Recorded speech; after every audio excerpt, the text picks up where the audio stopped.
All right. Welcome, welcome. I am sorry about a lot of different things here. I don't have my ring light, so things are pretty dark. My mic is different here because I don't have my mic arm. I don't have the intro. People are going to be all angry that there's no intro. Everything is different here. Carmine, you still on with me? Yeah, I was gonna hop on, but you're solid. That's. Yeah. Oh, Everything's you're solid. live right now. What's up? What's up? Are you live right? Oh, you're live right now. I didn't I'm realize live that. right now. Oh, What do you do? uh, There's no intro. what? Yeah, Everything is different. there's no intro. Yeah, what's going on there? Because I'm on my other computer. My main Mm. computer is in DR, and I'm on an old computer right now, and I don't have my intro. But everything Is it the cool move to call it the DR instead of the Dominican Republic? Is that the move? doesn't everyone call it the DR? No, No. no. Is that You the? you are Latin, my friend. Shouldn't you know Ah, bro, all of these terms? The DR, the no. Why would Dominican I know Republic. that? I don't even speak Spanish. I know donde está la biblioteca. That's about the extent of my knowledge. Portuguese and Spanish are like pretty much the same. I mean, come on, Chill, chill. You're gonna come on, fucking upset so many people. come on. You know, It's- do you want to bring up the thing about what Elio said in regards to like George and the Stannis thing, and because I don't want to keep oh us yeah. off topic. Let's talk a little bit about Stannis, our subject today. Um, so one of the things I've wrestled with the show is Stannis and Stannis's death, and how in the show we all remember that Stannis has his attack on Winterfell. It's super pathetic. He loses badly to Ramsay, and then while he's just sitting by a tree, Brienne, you know, comes in and beheads him. Um, she's given the choice of like which oath is she going to adhere to, her oath to Catelyn to find her daughter, or her oath to herself to kill to avenge Renly. And she doesn't have to. She has her cake and eats it too, and she ends up cutting off Sansa's head, and then comes back and saves Sansa. Um, and so it's a very weird situation when I think about it, because in both book and show, when Brienne makes her original oath to Catelyn, this is in A Clash of Kings and in season 2, she brings up like, keep in mind, you're not going to stop me from going after Stannis. Don't prevent me from going after Stannis. So like from the get go, from the initial oath, that those two oaths were bound together. Like the oath of following Cat, which becomes rescuing Sansa, and killing Stannis. Like those two oaths were always head to head. They were always head to head. And so, even though Dan and Dave fucked it up majorly. I mean, what we saw on screen was horrible. But it's a level of care to have those two oaths up against each other later in the story, like in the show. Um, which makes me think that this was part of George's original outline that he communicated to Dan and Dave, that Brienne would have to make that choice. However, logistically speaking, if you're looking at the book, there's no way that Brienne can get up to where Stannis is. Like, they are so far apart on the map. Like, it's so impossible. Like, Brienne is in the middle of the Riverlands, dealing with the Brotherhood without banners, and she is months, literally months away from Stannis traveling, considering the snow and everything. Meanwhile, Stannis is in the middle of all these battles, and he's supposed to battle what Theon mentions that there's going to be 3 waves, like the Frey wave, the Manderley wave, and then the Ramsay wave. So it almost seems like that a Stannis-Ramsay battle is coming. So there's this huge logistical time disparity between like Brienne and Stannis.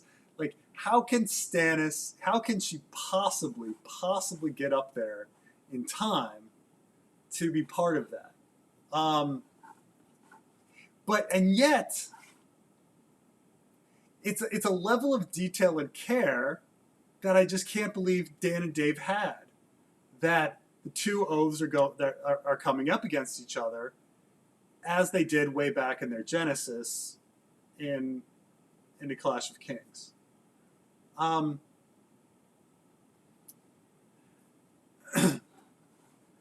so, it's really hard to make it all happen. I mean, Alex says, I guess Stannis lives through all the wars, and Brienne eventually finds Sansa and goes up with her, and then they meet up. I mean, that's a possibility, but then we have to say that the plot point of Ramsay defeating Stannis in battle must be wrong, right? And Ramsay defeating Stannis in battle is much more likely to happen considering they're right next to each other, and there's a little bit of foreshadowing of Stannis being arrogant in the Theon sample chapter where he says, "Oh, why should I fear Ramsay?" And so so what I think is going on here is that I think that this is my explanation on like how we can reconcile the fact that like D&D, we're using George plot points, and this plot point of Brienne facing the 2 oaths next to each other is a level of care that I just wouldn't think that they would have. So this is my idea on what happened. I think that George originally did have in an outline that Brienne would like face these 2 things, these 2 ideas, and that was part of his outline. And he communicated that outline to D&D. And then, which is why we have Brienne just like warping across the map, is that they were trying to hit plot points for George's outline. But that George himself has written a story that logistically can't even get to his own outline. So I think George, through just writing, has gotten to a certain point in the story that just logistically doesn't fit his outline anymore. And this happens a bit. I mean, we know there are various things that don't fit with George's original outline that he has to abandon. For instance, Euron going to Slaver's Bay. We know that Euron was originally the one that was going to go to Slaver's Bay, and then Victarion takes over that role, and Victarion was supposed to die, and then George decided not to kill Victarion. And so he ended up fixing this by like shoving Victarion into the House of the Undying vision instead of Euron. So I suspect that George did have some sort of outline of like Brienne getting up to the north, or Sansa making up to the north, and that as he wrote, logistically it just didn't make any sense. But he still communicated that outline to D&D, who did stick to it by having characters warp all over the map. But that's my guess. But anyway, we'll probably talk about more of this in a bit. Let me get to a few super chats. Is Quaithe Shira Seastar mentor parallels with Bloodraven? What a question. So so yes, when you look at the map and you think about the world and you think about the story right now, you know, Bloodraven is this mentor for Bran, and and he's in control of like one part of the story, and then you have Bittersteel Skull like coming in with Aegon and the Golden Company, and you sort of feel like he's part of the story as well. And so the third part of the story would be Shira, and you feel like, well, one, two, three, right? Like each guiding a character, right? And that's a and each guiding like a major piece of the story, and it fits very nicely when one thinks about it like that. It does. It's neat, and you know, Quaithe seems to be somebody. She seems like she might be Westerosi. She's hiding her face. Could it be Shira?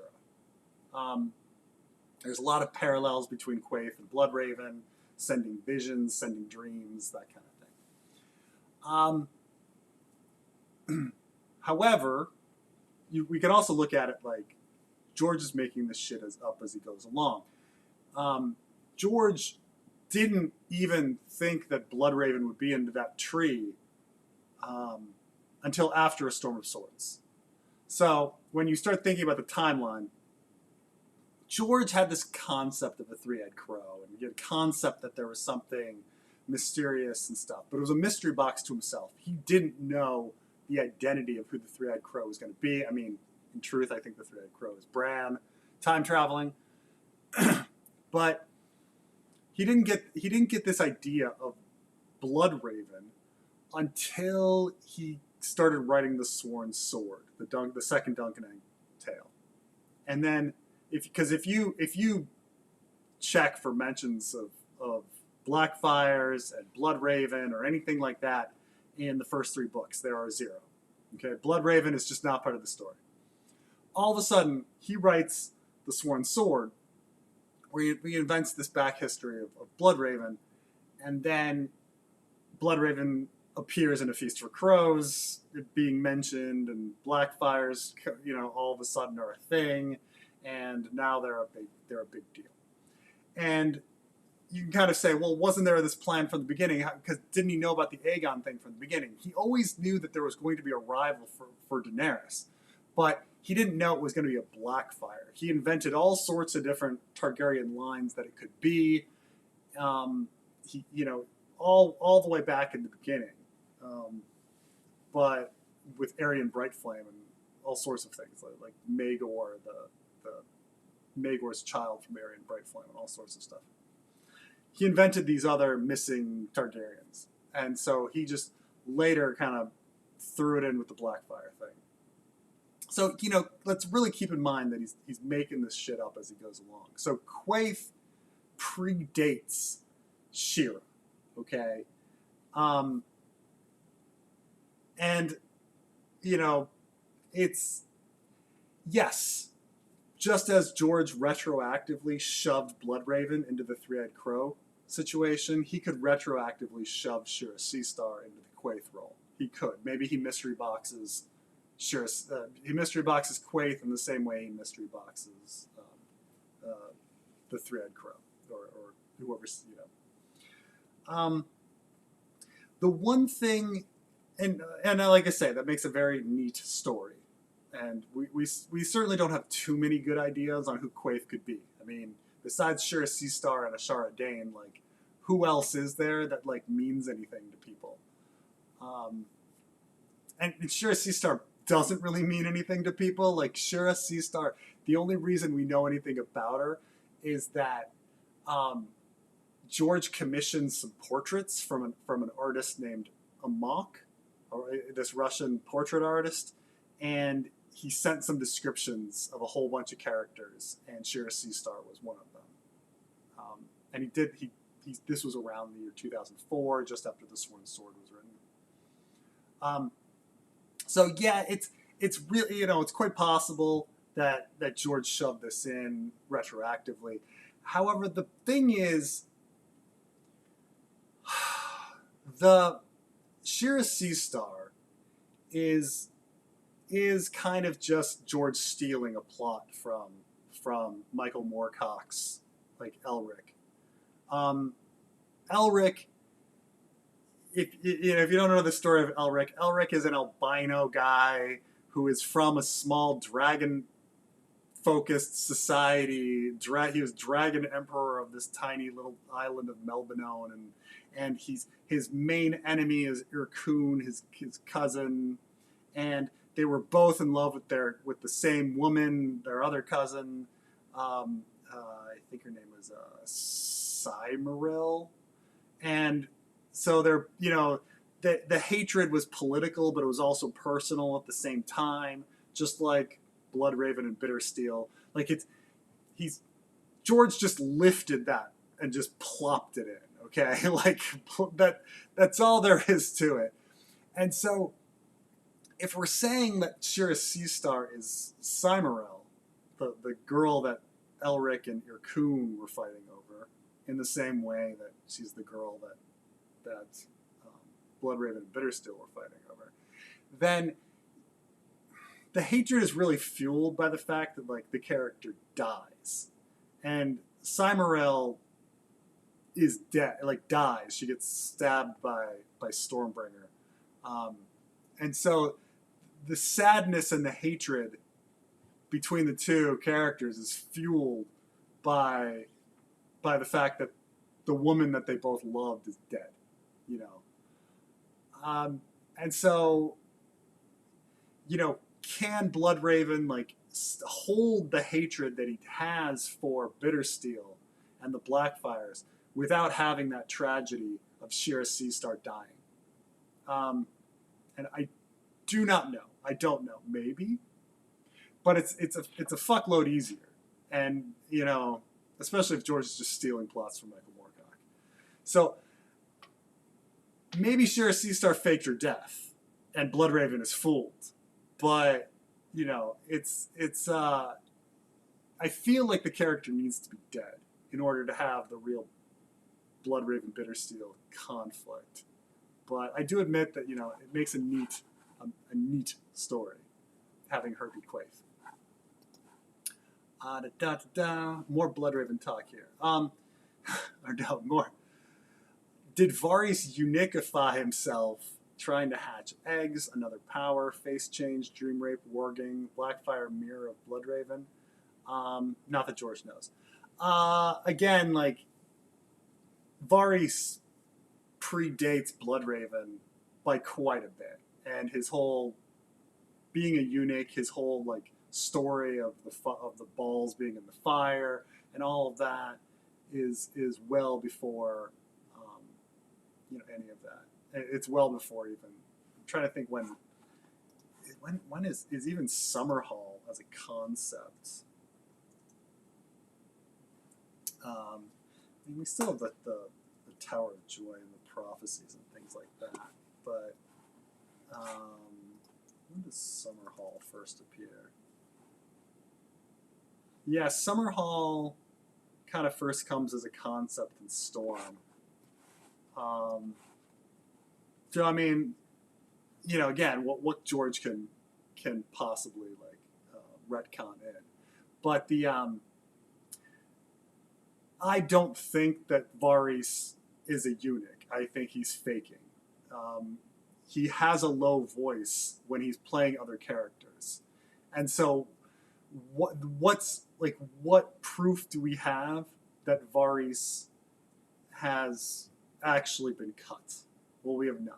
Like, he's putting on a character, and when the one moment like of honesty that we have, well, we have two moments of honesty with Varys. There's one where he's talking to Illyrio, but his moment of honesty with Kevin at the end of Dance, his voice goes low.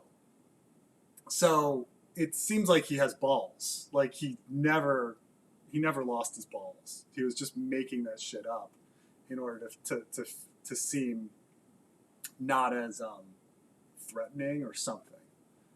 I mean, I understand that like people like this idea that Varys is shaving his head to hide the silver hair, and people like the idea that his balls were taken because people were trying to stop his bloodline and have the Blackfires die out and things like that. And I mean, all that's kind of nice, but again, like him being a eunuch predates Blackfires by a long time. Um, Why? Wait, Preston is back in DC. Yeah, I'm just back in DC for work, really, for a couple weeks. But I'll be going back to the DR.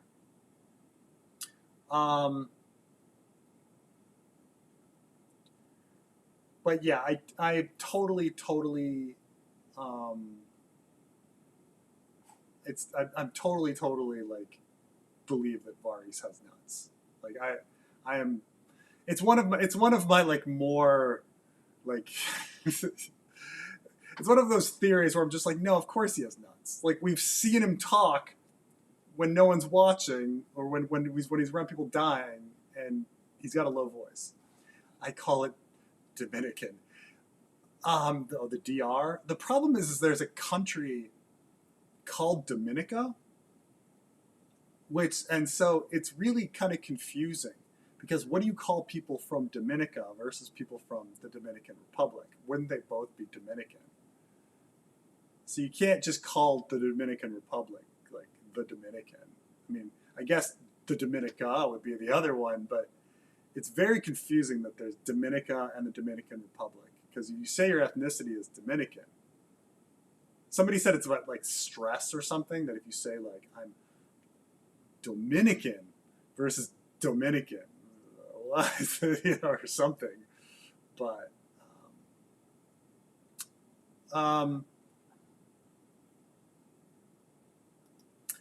D&D were right about Stannis. In Storm's End, they ate the dogs, they ate the cats, they ate the pets of the people that lived there. Yeah. I imagine. Yeah, but yes, I understand that. I understand the joke. The yeah, but then he was against that cannibalism. One of the things I joked about is how Donald Noy lost his arm, because we know that Donald Noy was at Storm's End during the siege, and so you kind of say, well, how did he lose his arm? Like, there's two types of sieges. There's sieges where you're just held up, and then there's sieges where like you're occasionally sending out people on sorties. And if everybody's like starving, how much energy do you have to actually do a sortie? But so I'm always like, did Donald Noy like lose his arm on a sortie, or did Donald Noy like lose his arm because he like cut it off and ate it? Like how did Donald Noy lose his arm? So I don't know. Maybe it was just maybe they were doing sorties in the beginning, and then they grew tired and starving. Just a reminder, Preston has started Berserk. Yeah. Carmine is so ready to talk about Berserk with me because only when you finish. What, like all 50 volumes or whatever? No, just the movies. And before, I need to say this now because because are just like the beginning of the story. Yeah, I can't ask, dude. In good conscience, I can't ask you to read all 370 chapters. I can't ask you to do that. You're a busy guy. I mean, I guess people really like Berserk, and I mean, I guess I can talk about it, but I don't know how deep it is. Like, can you theory craft? Can you like? I mean, some channels have tried. Besides, like, all of the fucking sex imagery and like going over guts, like trauma.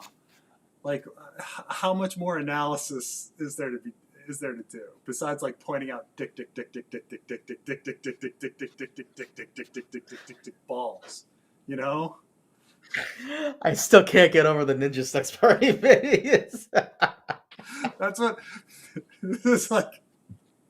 Is Read that why you Berserk is sent like the that to Ninja me? Sex Party song, you know? Is that why you sent that Ninja Sex Parties? Because you like were reading Berserk and it's like dick, dick, dick, dick. Like, It's is I'm just that? going dick, dick, dick, dick, dick, dick, dick, dick, dick, dick, dick, dick, dick, dick, dick, dick, dick, dick, dick. For those of you who don't know, there's a Ninja Awesome. Sex Party video called "If We Were Gay," and yesterday we were recording, and I was telling Preston like, "Yeah, I haven't uploaded in a minute. I've been kind of a funk." And Preston's like, "No, watch this. You'll feel better."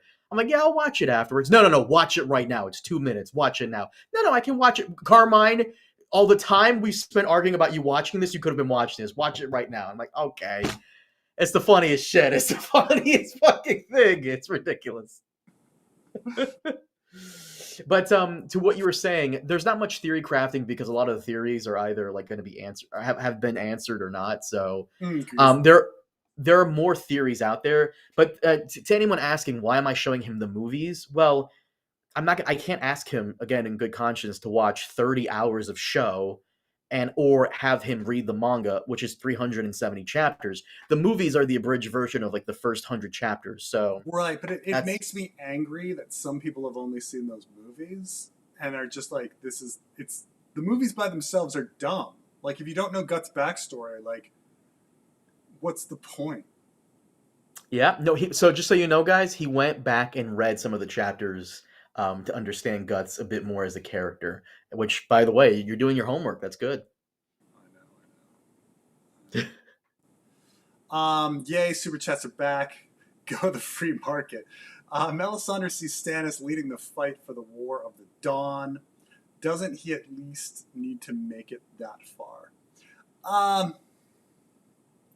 I mean, one could argue that that Melisandre has seen a character of some sort at the War of the Dawn, and that it can be inserted with whoever. You know, somebody could be like, well, it can be inserted with Jon Snow, or it can be inserted with, I don't know, Arya if you want, right? Like, which is what happened in the show, right? That it was really Arya the whole time. Um, so, so we kind of know, you know, we got the Melisandre chapter in A Dance with Dragons, which shows that, you know, she's pretty insecure about, and she lies about what she's seen in the flames. So,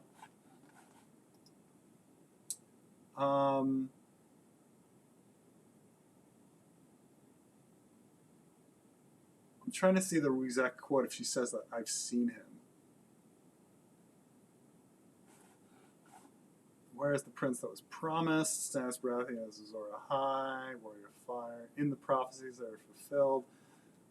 But has she said, like, I have seen him? Here it is. You see a king, you are both wrong. He is the Lord's chosen, the warrior of fire. I have seen him leading the fight against the dark. I have seen him in the flames. The flames do not lie.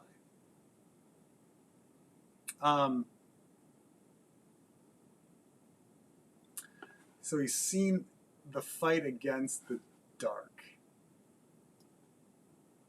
I mean, one could argue that like Ramsay is the dark or something. You know, there's a lot of these things. The flames do not lie. When the red star bleeds, the dark gathers. You know, I don't know. Who's the red star? Is it the comet? You know? Who knows? Who knows? The red star. I mean, Actually, we know for a fact the comet doesn't mean anything because we just discussed it recently. Remember? The comet means nothing. Well, he All said those specifically, theories. George said specifically that constellations don't mean That's not what I heard. That's not what Elio said. You're right. You're right. Elio tried getting George to do like a star map and stuff like that, and George wasn't interested because the person's theories that were brought up would relate to astrology, anything. meaning like the comet doesn't really like have an overall impact Yeah. on the story. It's just there. It's just quote unquote color. So Yeah, I mean, with the comet, it's very surprising because so many George stories have celestial objects doing things that aren't really celestial objects. Like I say, they're like the plague, like the ecological engineering seed ships or Vulcans or whatever. Like it's strange that he just throws something in and then it's nothing. Like I threw in a comet for no reason, guys. You know, for no reason. Because it doesn't really affect anything. Melisandre was totally into Stannis before the Red Comet. So, doesn't really change anything. What does the comet fucking do? Comet does nothing. I mean, it makes people think things are happening. Yeah, isn't the purpose of the comet, the way I interpret it at least, that everyone sees it and is like trying to like use it to justify their own bullshit? Yeah, but like Herald of things to bullshit come. happens. Huh? Well, I mean, it's true that like everybody looks to the sky and goes like Aaron Damphair is like, oh, he looks to the sky and he's like, oh, how fortuitous, and this is gonna be great for the Ironborn. But it's like, would Balon still would have done his attack anyway, right?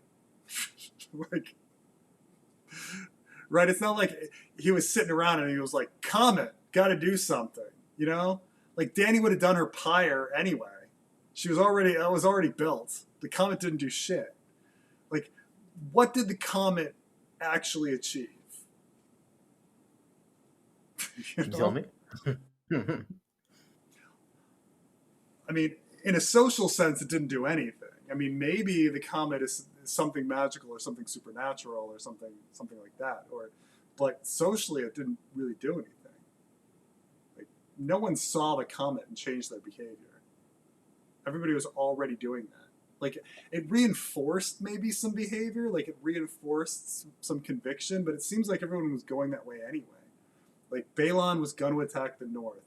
Like, Melisandre. Yeah, and then they see the comet and they see that as an omen, like they're on the right path. Like this is something from beyond giving them like this is good. This is what you're supposed to be doing. But it's like me going to the grocery store and somebody saying like, yeah, you need to go to the grocery store. Yeah, I know. I'm on my way. Like, and then somebody being like, thank goodness that person told you to go to the grocery store. No, I was already going to the grocery store. Fucking comet. Stannis gets booted from Winterfell, sacrifices Shireen at the wall, becomes Night King, defeated by Brienne in a Dream of Spring.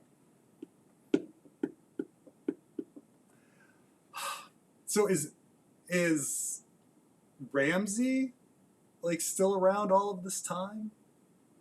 Like, you know, I admit you can keep Stannis alive. Like, you can have Stannis survive all of the battles, in order to try to sync his story up with Brienne's. But is she still going to be? Is Sansa going to be there? And is Ramsay going to be there? Are these same plot threads going to happen? Like, you know, Ramsay killing his dad to take control of the army, defeating Stannis in the field, needing to rescue Sansa. I think, like, logistically, the show can't happen.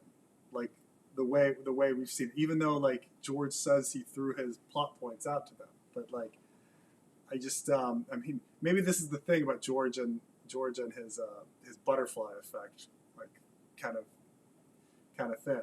Like, but, because he really wanted Lady Stoneheart in the show, and he was a little wary of them combining Sansa with Jane Poole. But somehow they got that the Brienne choice there, which so I don't know. I mean, yeah, you know, you can keep Stannis alive and have that showdown happen later, but we're not following something. Something has to be different from the show, but pinpointing what it is the thing.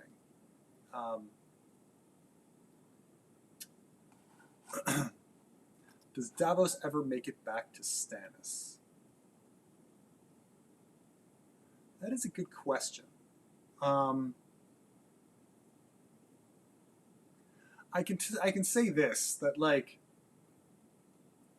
the show had, if George's outline was really about, again, like burning Shireen, Stannis can't be around, right? I mean, not Stannis. I'm sorry. Davos can't be around, so they had to have him not there in the show. He gets sent away, and so because Davos isn't going to let Shireen get burned, and we know that because he wouldn't let Edric Storm get burned. So,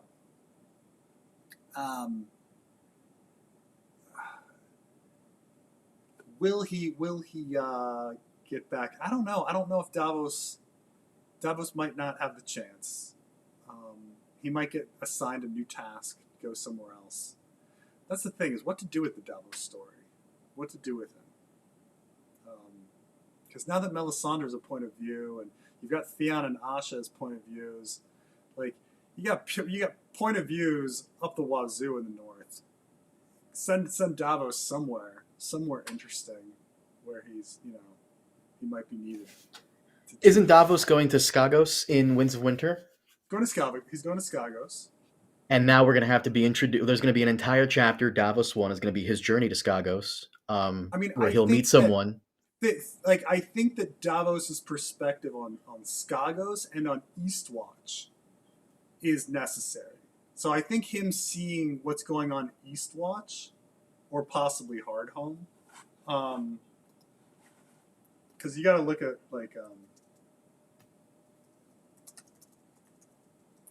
You looking up the map? Yeah, I'm going to bring it up. Mm-hmm.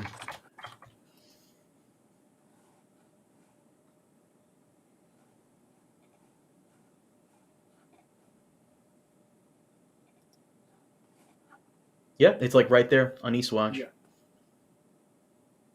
So here's a this is a fan version, but it's not bad. It's not. It's a little stretched, but it's okay. Oh, jeez, what's going on here? Can I shrink this? What's going on here? What's going on? This is ridiculous. Why would they want that? Okay. So you can kind of see, like, he's going to Skagos. Hardhome's at the end of this this dick. And so Eastwatch. We know there's stuff happening at Eastwatch. There's Skagos, and then there's Hardhome. So I mean, Davos can have a lot of good perspective on this, because Melisandre's not going to mess around there. I don't think there's much reason to send Asha or Theon to these areas, but I think you can get probably a good perspective on stuff if you could send Davos to Hardhome or something. That might be interesting, actually. Like he say he finds Rickon and he gets to Eastwatch, and then one could say, like, oh, we haven't heard from the Lord Commander, but the last thing, he wanted to send more ships to Hardhome to get people, and Davos is like, well, I'm a sailor who knows how to smuggle people. I'll get people back, or something. I don't know. You could send him to Hardhome. You know what I'm thinking, actually, to piggyback our conversation with Trey a couple weeks ago? The mutiny spreads to the other castles along the wall, and Ramsay's coming. He sent the pink letter. Maybe the contents of the pink letter get out to the other castles, and if Davos comes back to Eastwatch with Rickon, and the men of the Night's Watch are there, and they know he's Rickon, then what's to stop them from giving Rickon to Ramsay to escape his wrath? It's true. I mean, there's a lot of stuff. There's a lot of stuff that's going on in Eastwatch, and that would also keep in line with the show, because remember, not to mention Al-Ardim and the religious zealots, and all those Lannister men that were sent with all the Lannister. Oh man. And the guys who think the world is ending, the End-Worlder guys, right? But I mean, all of the Lannister men that were sent with Janis Slynt, the murder plot, Cersei's murder plot. Oh man, I mean, you are right that, I mean, that's probably a dropped plot, but assuming that these aren't dropped plots and that this is actually something that Cersei had decided that she was going to send 100 men to the Wall to assassinate Jon Snow. in A Feast for Crows. Um,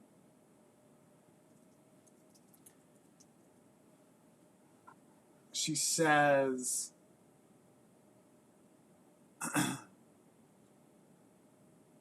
yeah, she says, Qyburn says, for years now, the Night's Watch has begged for men. Lord Stannis has answered their plea. Can Tommen do less? His Grace should send 100 men, send the wall 100 men to take the Black, ostensibly, but in truth, to remove Jon Snow from the command, Cersei finished, delighted. I knew I was right to want him on my council. And that's just what we shall do. So, where are these 100 dudes? Correct me if I'm wrong, wasn't Cersei's plan was to send one of the Kettlebacks to fuck around with Marjorie and then be caught with her, and then he would be sent to the wall, and then he would be the one to carry out the assassination? Yeah, and so the what Kettleblacks, happens? I mean, also they might be, it's the Kettleblacks, they were gonna do, that was the promise that she made, like, it's okay, you'll send to the wall, but then I'll take you back. And then the Kettleblacks might get sent there anyway, if they admit to fornicating with Cersei at the end of, the Kettleblacks might go to the wall, which is also, but they would be at most on a boat by the time any Davos stuff would happen. So, I mean, it's an interesting idea because we've got a lot going on. There's giants and mammoths. You've got the missing 100 men. You've got the N-Worlders. You've got Hellardeem. You've got, is it Pip or Gren that's at Eastwatch? Is he at Eastwatch?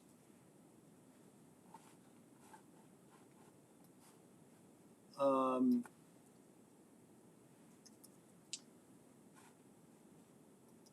is he at the? It's either Pip or Gren. I forget which one is. Yeah, Gren. He sends Gren and actually both Gren and Pip go to Eastwatch. I thought one went to the Shadow Tower and the other went to Eastwatch. No, but they're both at Eastwatch. So Pip and Gren are both there. So we have a lot of fucking fun characters that are going to be at Eastwatch and that we really need eyes on. So I think Davos somehow ending up at Eastwatch and finding a plot there is kind of interesting. But it's a Davos chapter. You know for a fact the moment Davos lands in Skagos, he's gonna get imprisoned, and then he's gonna that's the whole chapter right there. And the next chapter is whoever's in charge is gonna explain to him backstory about how one time Ned Stark came over and might have done something, and then he's gonna look for Rickon, maybe, and then he's gonna leave Rickon. I think it has to mostly happen in flashbacks because like the Davos story ends pretty early in A Dance with Dragons. So he has to be somewhere having gone to Skagos, and then the Skagos tale is told in retrospect. That's... George is out of his mind. Do we really have time for a new location where we have to explain? Because he's going to explain the backstory and introduce a bunch of brand new characters and... Oh, yeah. Bro, it can't fit. Good times. We discussed this in the podcast, which will be out shortly, but during Elio's interview recently, last week actually, Elio mentions how George's main issue is not him having problems because of the way the show ended, but him wanting to ensure that he can end it in 2 books. And I'm just sitting here just thinking about like all the new characters and storylines we're going to get with him going to Skagos, and how is that even possible?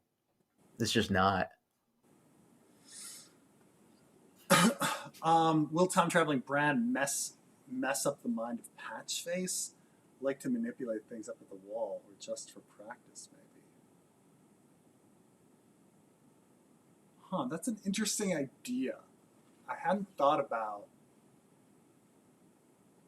Patchface being another vessel for Bran. Fuck. Because he uses his first vessel, right, to hold the door. Could Bran have a second vessel with Patchface? Oh, that's sinister. That's very sinister. That every messed up character is like actually Jingle Bell was originally a Bran.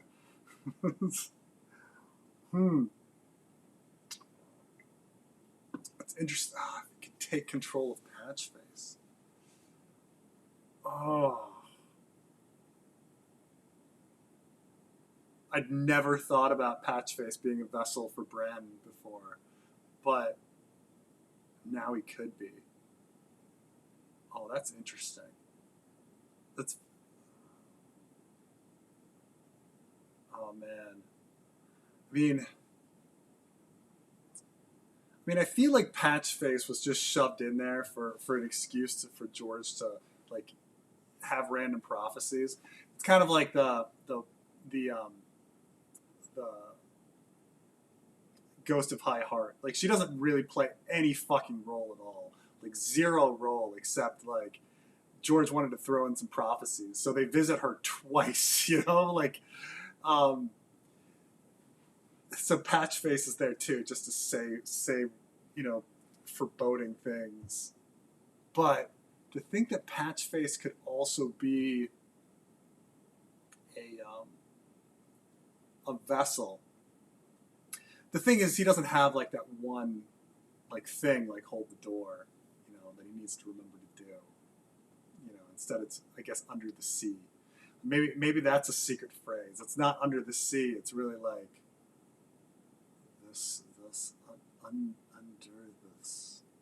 under the sea. Endure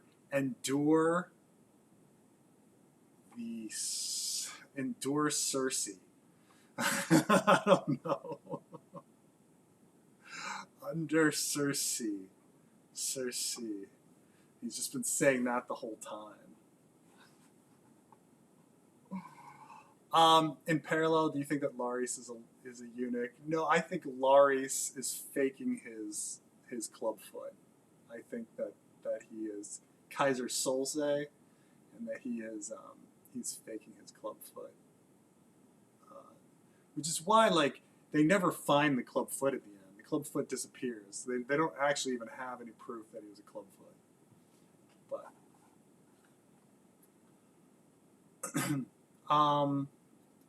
wouldn't it be better if Stannis won the battle? What if he is the chosen one after all? George likes to subvert expectations, and he has extra motive to go for it and stand out after the show's flow. I think it's a lot more interesting for Stannis to win the battle. I think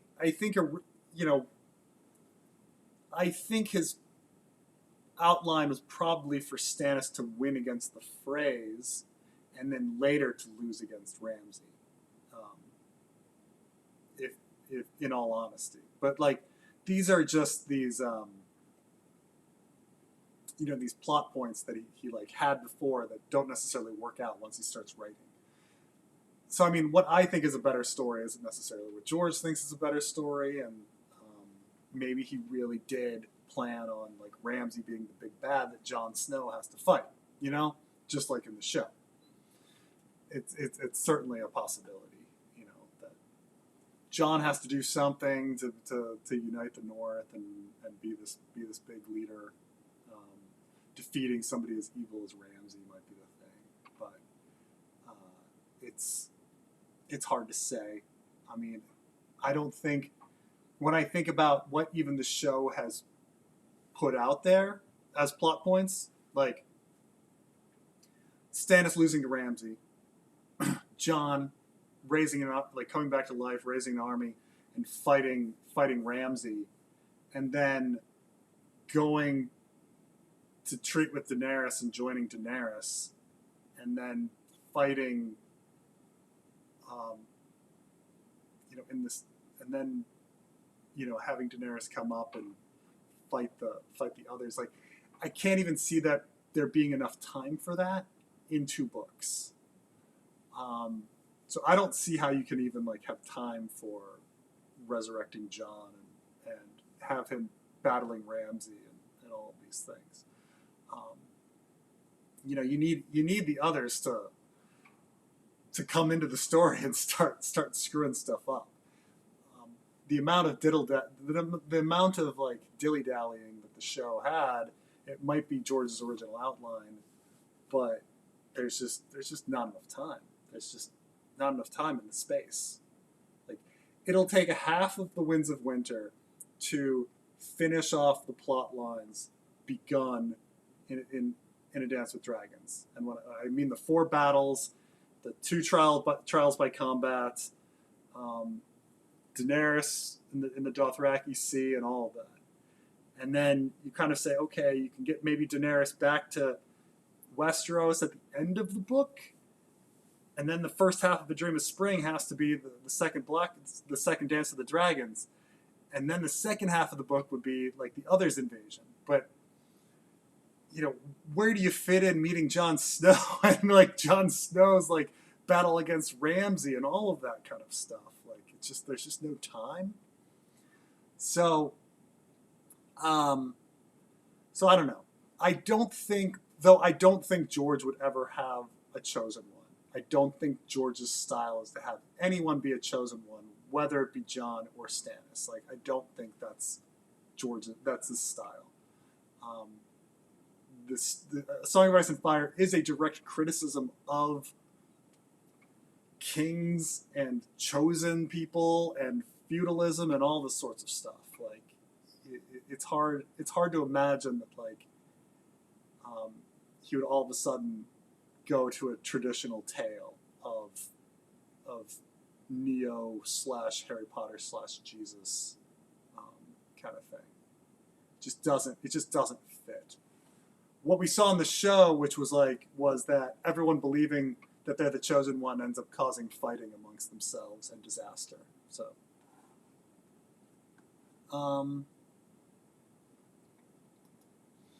do you think George cares about Chekhov's guns?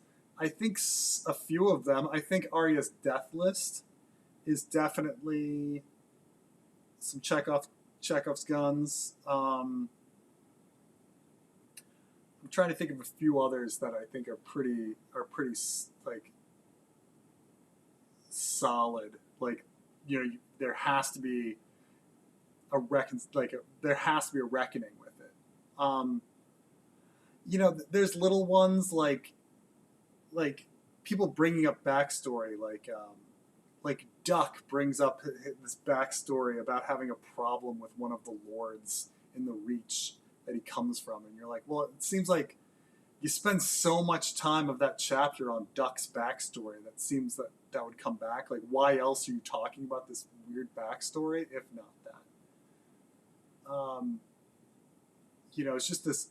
I mean, it could be that George is just awkwardly wasting time in A Dance with Dragons. He does do that a bit, but it does seem like that should come back at some point. Obviously, Hodor itself with Hold the Door is a Chekhov's gun. That kind of has to happen. The Wall, does the Wall need to be subverted, broken? It seems to be, but he does George also does like to, screw with us. I don't necessarily think there's a horn that will bring down the wall. A lot of people insist that there's a horn. They're like, oh, Sam's horn is the real horn. It's going to bring down the wall. Or Euron's dragon horn is actually the horn of winter that will bring down the wall or something. I don't necessarily think all of the things like that. He likes to have stuff that's realistic in a sense. I kind of think about, when I think of Chekhov's guns, I also think about, and I'm using a very broad definition of Chekhov's gun here, but his book Fever Dream, most of the story takes place on the Fever Dream boat, and then the Fever Dream boat kind of gets damaged, and so they're told at the end that no, the boat's been repaired, and we're going to go back for one final battle on the boat, on the water, and all of that. And then they actually go to the boat, and it turns out the boat wasn't fixed, and it's just sitting there on land, and there's no final battle on the water. They go inside, and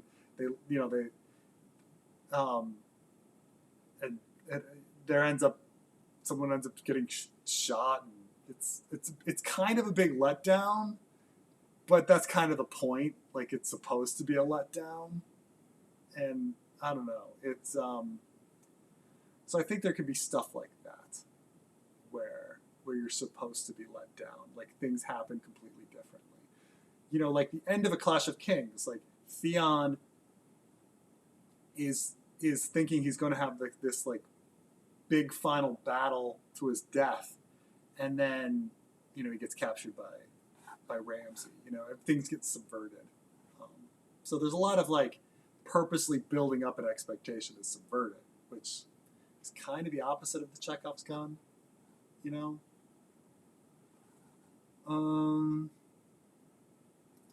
Thoughts on the fire as a mechanism for sending visions being due to the lulled state of the mind induced, making it easier to see the vision, fire, sleep, stars. Yeah, that might be it. I mean, there's definitely this idea at many points in the story of staring into a flame and something weird happening. John stares at a candle before his mind he loses time. Sam stares at a glass candle before he loses time. Balon stares into flames. Stannis stares into flames. Melisandre stares into flames. Makoro stares into flames. There's a lot of talk of like late night candles being in Littlefinger's room, but that might just because he's hard at work planning rather than staring into flames. But maybe he's staring into the candles. Maybe he's staring into flames. Lazy Leo stares into flames, stares into candles. So it may be that staring into flames is a way to put your mind in that weird moment, making you more susceptible to telepathic control.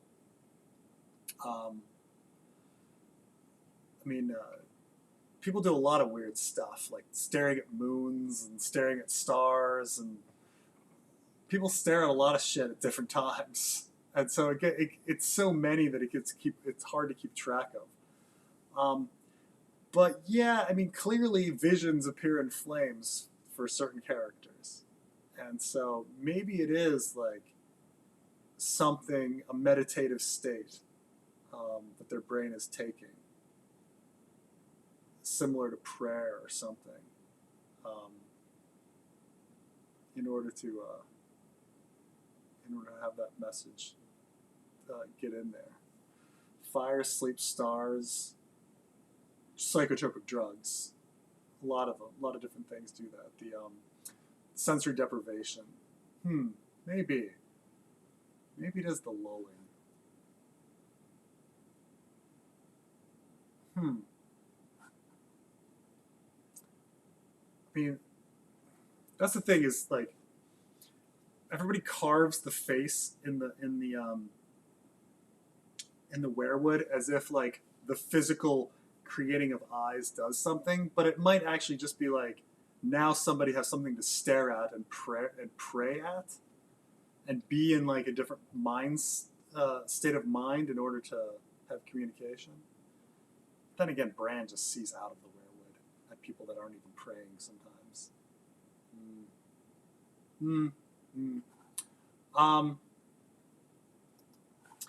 Government employee here. I'm worried about our future with budget cuts. Continuing resolutions of a year now. Honest opinion, do you think they will drastically reduce the workforce?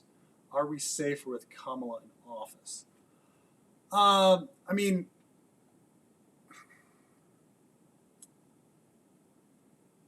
it's pretty. If you're a regular status employee, it's hard. You know, like so there's in government there's accepted service and there's competitive service. And if you're competitively hired, it's hard to get rid of you. Now, can they do hiring freezes and stuff? And there's no room for promotions and that kind of stuff. And then your job just becomes more intolerable because there's fewer people in your office. So now you have twice as much work. And so, you know, that kind of stuff can happen. But I don't think if you're just worried about losing your job, I don't think that,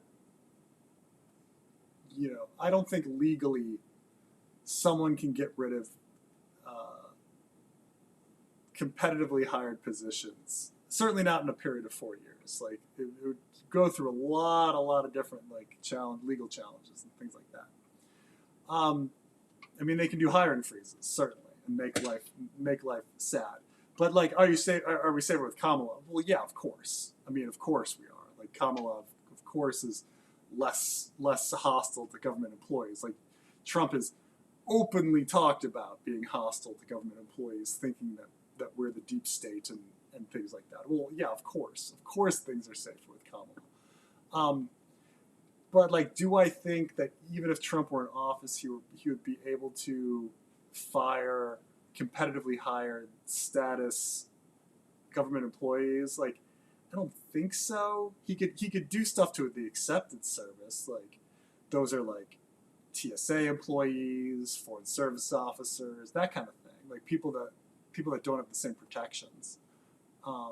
But you know, like a status competitively hired employee has a lot of protection. So, but yeah, the budget. I mean, budget cuts. I mean, it depends on what agency you're in. I think people have found that like the continuing resolutions actually like make us spend more money than the regular year to year stuff. But it does what the continuing resolutions do. Even though we end up spending more money, there's more insecurity and unknown. Like things happen in these huge flows. Like it's starvation and then glut. You know, like you're just like, oh my god, this year the office got 60 million with a continuing resolution, and the next year it's like 20, and you're like, oh god, now we're scraping by. You know, so the continuing resolutions are a big pain in planning. Like no one knows what to do with their projects because they have no idea what's coming because it's not not a regular annual schedule. But I think we end up actually spending more money with continuing resolutions. But yeah, I mean, look, there's a lot of things to be worried about if Trump wins. A lot. But as a government employee, I think you're probably you're in a better position than most people. So I think be happy about that.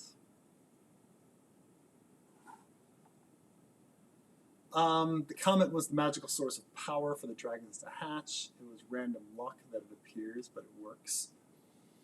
I mean, that's certainly a big possibility. I think when I joke about the comet being a Vulcan, in Night Flyers, the Vulcan causes people's psychic powers to enhance when it's near, and so if the comet like enhances people's psychic powers, then it could bring back it could help with the hatching of dragons. However, if we're going on that realm, that it's more about the psychic aspect versus like the bloodline, like then we're like, what hatches dragons? Like what really hatches? Is it Dany's blood, or is it the psychic connection that was enhanced during the comet? Like, what is the element that hatches the dragons? We still don't know, Or is George even consistent on these sorts of things? Like, why is Jace Velaryon able to hatch an egg fine and dandy, with no comet, but Dany needs, a comet and Quaithe like messing with her dreams and all sorts of crazy stuff going on to hatch her dragon eggs, So, does George have a consistent answer to this? I don't know. Is it just that Dany was had the right blood? Then we don't need the comet. What was the comet's function if it's all about her blood? Or it's all about her blood, and then what? Okay, say it's the comet. What the fuck is Quaithe's dreams about? Like, why is she having these random dreams about walking down hallways with bloody footprints? Like, how is that important? And if that's what's needed hatch dragons? Is Jace getting these dreams? Is Jace having dreams where he's walking down hallways with bloody footprints? Um, like, how is he doing it?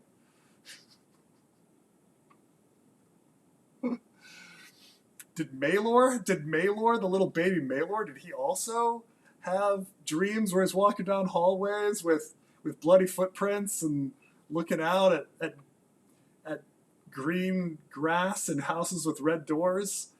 Do we need that to hatch dragons? Like, what precisely do we need? And if it's just the blood, then what the fuck's with all these fucking dreams? Like, why do we need that?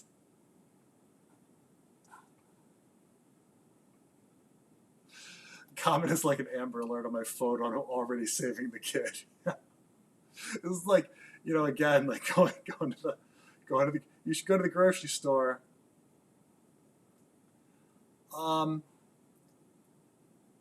If Bran is the dark, he likes the dark. Oh, that's true. Then maybe Mel sees Stannis leading a tussle between them.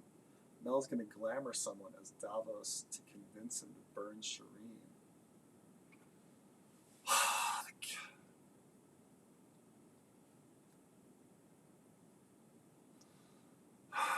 I mean, Mel does specifically think that, like, Bran and Bloodraven and all of that are, like, evil servants of the others. Like, she definitely thinks that. Of course, she's supposed to be all confused, maybe. But, like, is he fighting against the dark?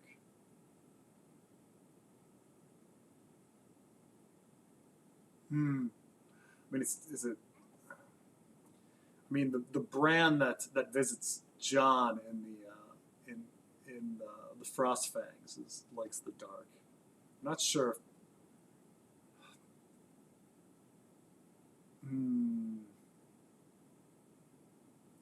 Is it time traveling Bran? Is time traveling Bran the dark?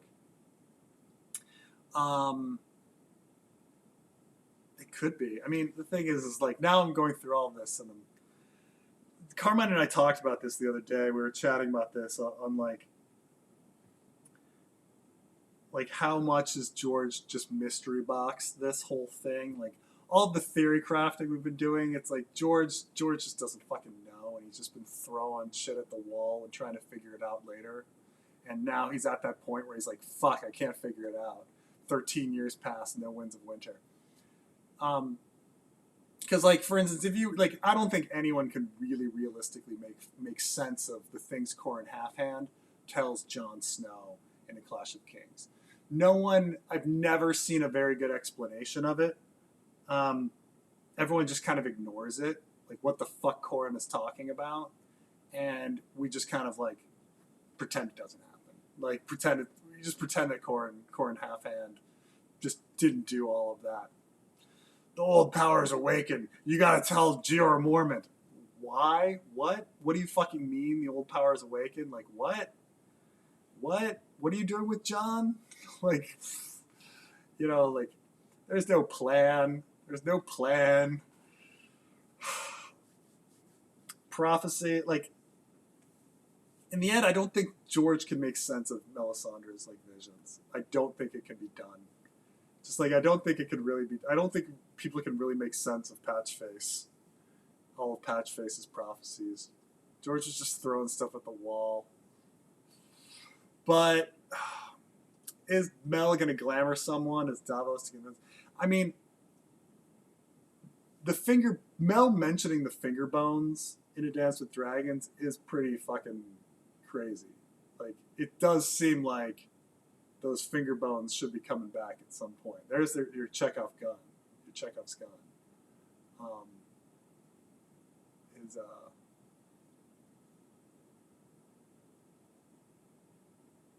Is that the finger? I feel like the finger bones do need to come back at some point. It's pronounced Melnibone.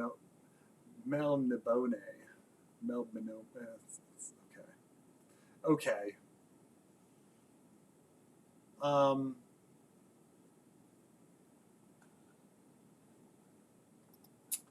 Bran goes to Sveaborg, hits the reset button on Earth.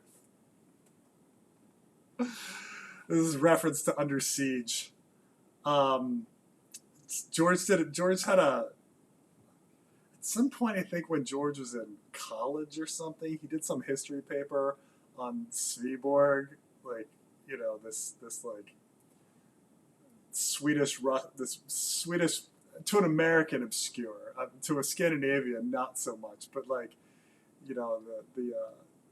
so he did this whole story on this battle, and then he rewrote it again as a time travel story. But yes, but I do think, of course, this story is where the first time we really have like the Tyrion character, and I do think that time traveling Bran is visiting the past, like in the story Under Siege. So yes, you can go back to Sveaborg. Longtime fan, keep up the great work. I don't have time or talent to write for the new Battle of Ice call, but one idea, ask. Parallel Will's other voice description in the battle. Cracking of ice on the winter's lake, mocking. Oh. That's really fun. That's a really fun idea. That's a really fun. That's definitely going in there. That's a really great idea. Because the others' language is like the cracking of ice and all that. It seemed to be mocking them. Yeah, and to have that ice be what Asha hears when the ice is cracking. That's a really good idea. That's 100% going in. That is a excellent idea, Moses. Carmine, don't let me forget it. I will take a screenshot right now and send it to you privately. Got here late, so I'm not sure if this has come up yet or not. But Tormund is king because of his Tommen is king. Whew. Tommen is king because of his Baratheon father until he has a kid. Stannis is legally his heir. So if Tommen dies first,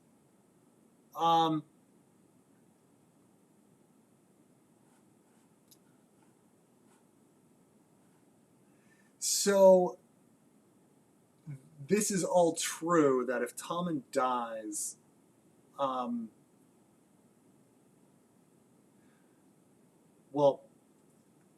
assuming the Council of 101 doesn't have Myrcella in the order and all of that, but I think Stannis was disinherited in the order because of the treason, and therefore he would be passed over. So there's a question of if Tommen and Myrcella die, so we don't have to worry about the Myrcella situation is iffy on whether if she would come in after. It's debatable. But say Tommen and Myrcella die, is Stannis next in line? Well, no, because there's treason. But then wouldn't Shireen be next in line? I don't know, because if he's disinherited, does it pass to her? And so after that, who does it end up going to? And so then you're like, well, probably an Estermont would be next in line, realistically, but it would be arguable at this point, which is why I think Cersei might have a claim as the spouse of the former king and mother of kings and things like this. You could probably make the argument that Cersei could become monarch. You could. However, there would be an argument, right? And Estermont would be like, well, wait a minute, aren't I king? Or isn't Shireen queen? And these sorts of things. All this stuff would come up, yes. But there is these issues of disinheritance. You can just disinherit somebody and then all of a sudden they're not in the line for some reason. Um, when are we getting a Penguin watch? Much better than House of the Dragon. I've been watching Penguin. It's good. It's really good. Is it better than House of the Dragon? We have to see the end of the season before we can kind of comment on that, right? You agree, Carmine?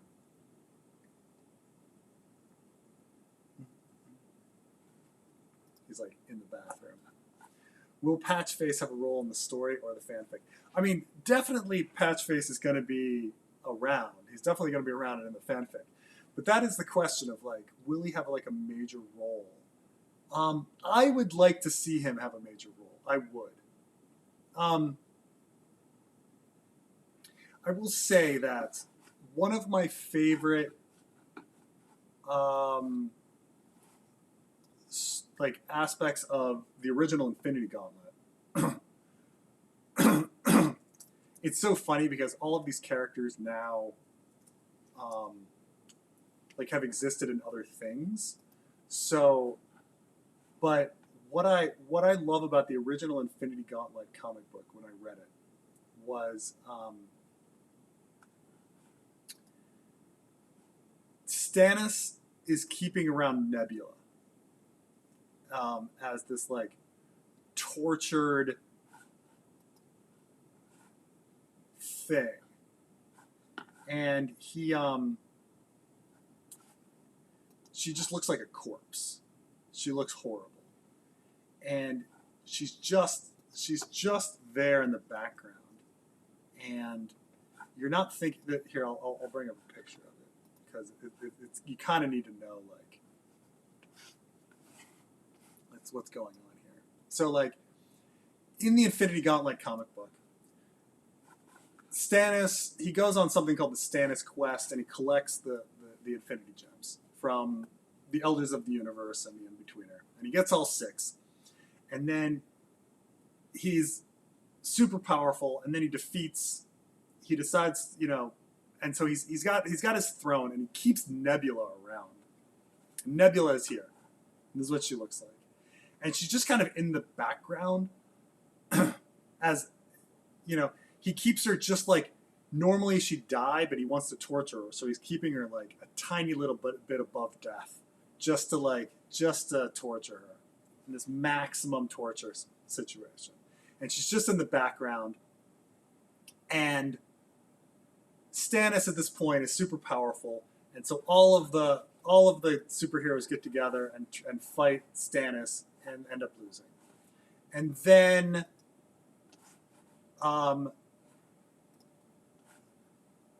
then all of the Celestials come and fight him, and they end up losing. And then all of the gods of the fucking Marvel universe, Eternity, Infinity, Master Order, Lord Chaos, they get together and they all fight Thanos. And he becomes so powerful that he kind of becomes disembodied for a moment. And he can't he's just for a few seconds, he is this disembodied ghost at one with the universe, and he's not paying attention just for a few seconds. But Nebula notices. And so in that moment, Nebula, she grabs the Infinity Gauntlet off of Thanos' hand and shoves it on. And becomes, the most powerful person in the universe. Like Nebula. And so I really liked this. And the original Infinity Gauntlet was a banger comic. But Nebula, like, no one's paying attention to her. She's in the background the whole time. And then she just comes forward, boom, Infinity Gauntlet. So what I like about bringing this back to Jingle Bell, not Jingle Bell, to Patchface, I like the fact that Patchface is this in the background character that no one's paying attention to, and I really hope that like at some point there's something that he can do that will be revolutionary and important, and everyone just is like, and everybody's just not thinking about it because it's just Patchface, and then all of a sudden he does something, you know? Like, for instance, maybe like Ramsay takes over the wall and he's just like causing all sorts of trouble, and he's just a real bastard, and then no one's thinking about it, and Patchface like just kills him, you know? Or something, you know, like he does something that no one's expecting. Everybody thinks he's an idiot the entire time, and then boom. So I just remember how impactful this was, like the Nebula moment. And I'd like Patchface to have something like that, where, you know, people aren't expecting it all this time because it's Patchface. It's Patchface.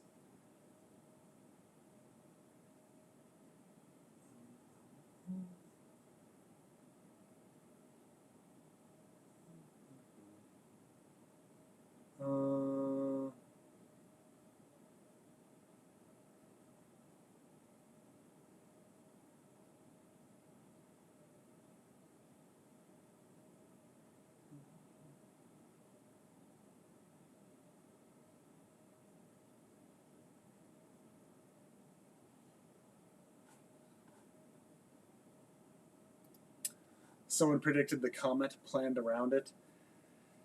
I mean, I suppose if you're a time-traveling character like Bran, and you were trying to bring back dragons and thought it was super important, then yeah, that planning around the comet might be the thing to do. It might also be that, like, it's one of the few times in the story where we have like alignment of events, you know, and so you kind of know these events are happening simultaneously. I wonder if the comet could also like help time traveling Bran like figure out where he is. Like all of these things are happening at once because of the comet, you know. Like the comet, you know. I just wish the comet actually like influenced people to do something, you know. Like the comet made the Dothraki like follow Dany, or the comet, you know, but she was already they were already worshiping her, and she was already doing the pyre thing, and you know, no one was convinced of anything with the comet. I wish it was more. I wish it was more.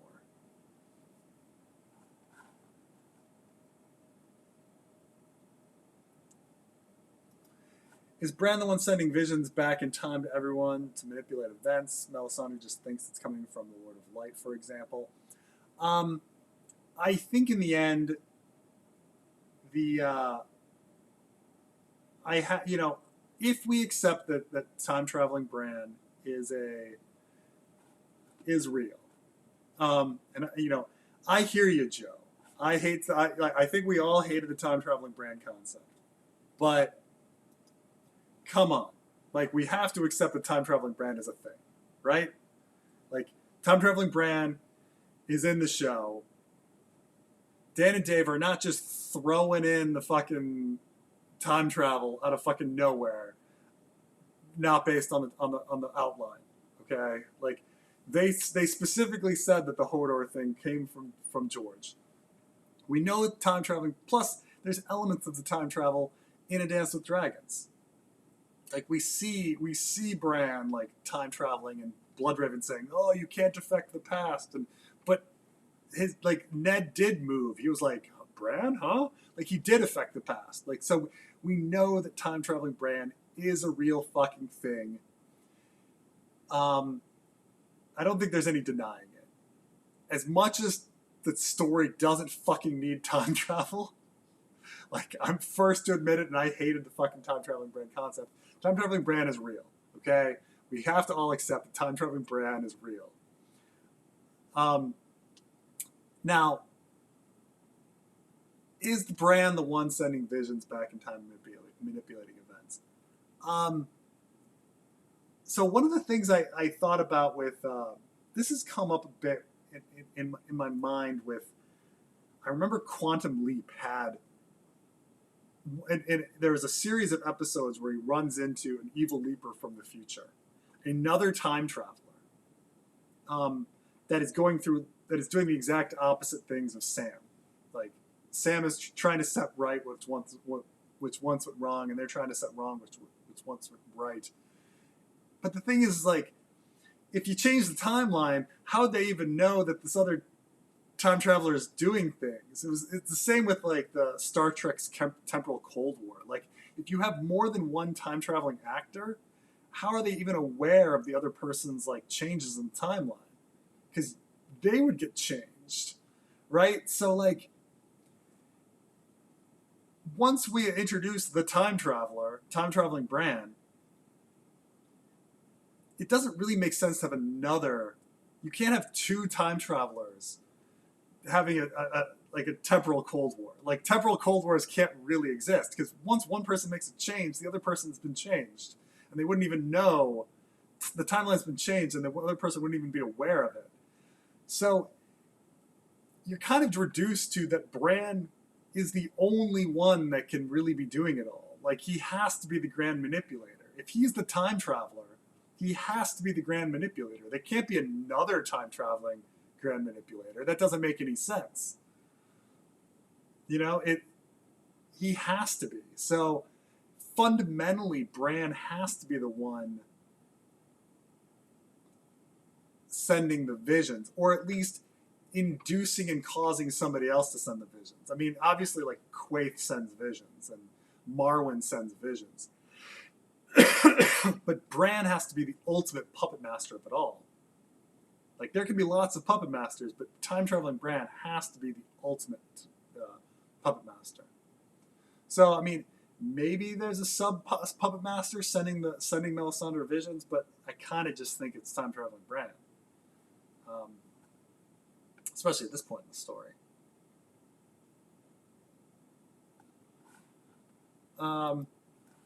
Could the children of the forest be occupying one of the abandoned castles on the wall Jon is hoping to restore? Maybe they keep the pact up with the second Black Gate.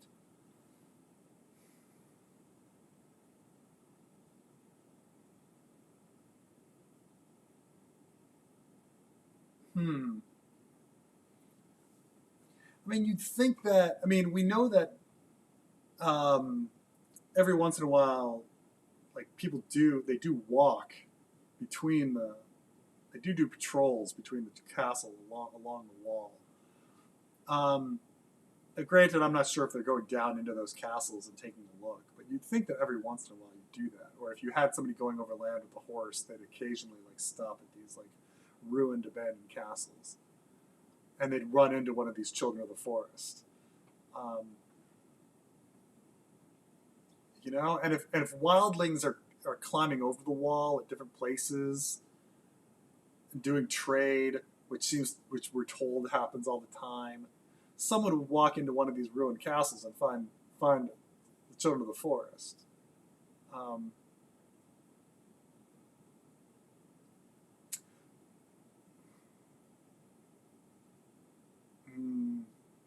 Could there be a second Black Gate? I mean, why even make the second Black Gate? Maybe the children of the forest were hanging out at the Night Fort the whole time. We just didn't see them. But I think, you know, somebody would be popping into these things every once in a while. But if the Black Gate, I mean, if they're keeping up the pact, they would be, you just have them like hidden in some room at the Night Fort, or they don't even have to be at the Night Fort. They can be like hiding in some trees, like down the road, and then every once in a while, like go up to the Black Gate, you know. Or if you can access it from the other side, you don't even need to be in the castle. You can just be north of the wall, and then occasionally go to the Black Gate and open it up. But you need to have one of those children of the forest be in the Night's Watch. Just one child of the forest be in the Night's Watch and use the Black Gate. That would be a funny thing. Um, what is Preston and Carmine's Warhammer faction of choice? I don't know if Carmine knows much about it. I would be Gene Stealer cult, even though they are You going to would be. be losers. They lose everything, right? People Did rank you them. forget that? Did you forget I used to play back in high school? Oh, Like, yeah, I had my own army. I painted and everything. I was Black Templars what were you? because I was Black Templars, and then because their codex wasn't updated and they just weren't like good with fifth edition, I upgraded to Wolves. But Hmm. yeah, I know quite a bit about the Warhammer stuff. Yeah. You're like, what? Why? Why did you just assume I'd be Gene Stealer cult? Wait, you did you assume I would be, or you said you are? No, no. Gene Stealer cult is like too Gene Stealer cult is so contrarian, right? They're like one of the worst armies. No one plays them. They're not very powerful. Um, you know, they're kind of this random army that was shoved in there because mainly because Games Workshop had invented Gene Stealer cults for Space Hulk, a completely different game, and they're like, well, we invented these things. I guess we're going to shove them into Warhammer. Um, they don't really have much function, but they're there. They're there. I mean, I do think they're such a funny abstract concept that like, okay, these cults, we're gonna we're gonna the Tyranids are gonna like seed these like cults that are gonna exist for hundreds of years in order to like in order to try to destabilize the society for a coming Tyranid invasion. It's so like it's there's so much forethought to it. You're like like okay, you know the Tyranids are powerful enough. Do you really need to establish a cult to bring down the society two centuries beforehand? It's such a ridiculous concept, but I do think it's just ridiculous and funny. And because the cults can be anything, I would probably be like a Gene Stealer cult that's actually like against the Tyranids. Like over a period of time, their religion has actually changed, and they're no longer into the Tyranids. Like they're actually into like a peace unity movement. So that would be my special Gene Stealer cult. I guarantee you, Preston would, if he played Warhammer, he would probably play either Eldar or not Tau, because you're not that guy.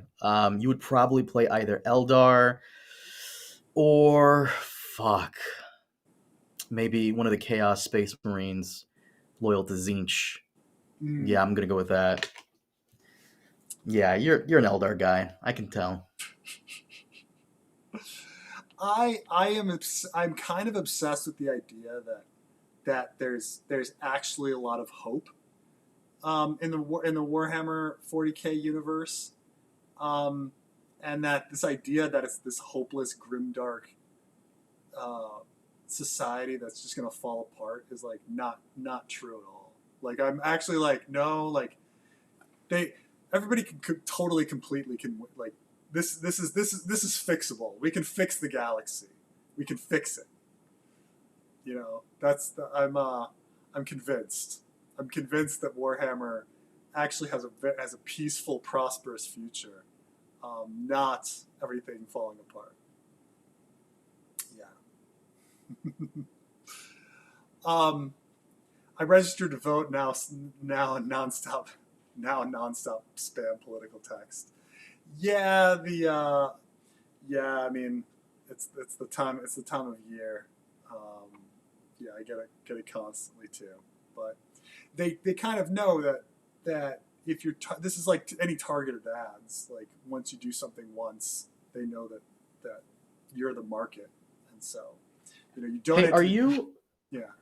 are you constantly looking at polls like I am, like every fucking day, or nah? Yeah, I look at polls, but even though I know they're completely useless and dumb, but yeah, I still look at them. 538 like recently just put like Trump like really far ahead today when Harris was a far ahead yesterday, and I'm like, come on, guys, stop. So Just it's stop. it's it's really weird now because there's a huge conflict of interest with all of that. First of all, like there's all these right wing all these right wing polling companies that dump right wing polls into the averages, and 538 has the philosophy of, well, it'll all work out in the averages, but it's not. Like it's definitely showing more right wing polls, like right wing leaning, and that's all good for them because panicked Democrats click on stuff, and so it's in their interest to make it all seem like a horse race, and that it's doom and gloom. Nate Silver is an advisor for a political gambling site, so there's all these conflicts of interest going on. It's really quite fucking weird, and so you shouldn't pay attention to the polls. You should just go out and vote, or participate in door knockings, or donate some money, or there's lots of things you can do to help. Doom scrolling is not one of them. We all do it anyway, I understand, but the polls are stupid. The polls are dumb. But we can say this: Democrats have outperformed their polls in every single election. Democrats have outperformed their polls since the fall of Dobbs. That's a positive thing. The negative thing is in both previous presidential elections, Republicans outperformed their polls. So who knows? Who knows? In the future, if you're cool with it, I would love to bring this one guy on, this man in my server named Jurgen, very cool guy from the Netherlands. He did his entire college education on American politics. Like, he knows more about American politics and the history of our political system and everything like that, more so than most Americans do. And he's a very, very knowledgeable guy. I would love to bring him on sometime if he's cool with it. But man, I go to him every time. And I recently went to him and he goes, from now, this was back a couple of days ago, from now on until the election, I wouldn't trust polls. Because right now it's always going to be a toss up. I wouldn't pay attention to it. Like you said, you have people behind the scenes who are just fucking with the numbers. Yeah. Right. And also, like, do national polls matter when it's all about the battleground states and things like that? But I don't know. But there's certainly a vibe among Democrats that we can't take this for granted, and we need to fucking vote for Kamala. Holy shit! Like, there's definitely that kind of panic. There's not like the complacency of Hillary. Yeah. So, hopefully. The comment made the Ironborn slightly more crazy for war. It's true, it did. I mean, you definitely hear Aaron talking about it being a sign. I don't know if it, unless it induced like Theon to actually want to invade Winterfell or something. I don't know if it really helped. I don't know. Like, I'm trying to think like how. What did Aaron say about the comet? He said like it's something like it's the brand for the Ironborn or something.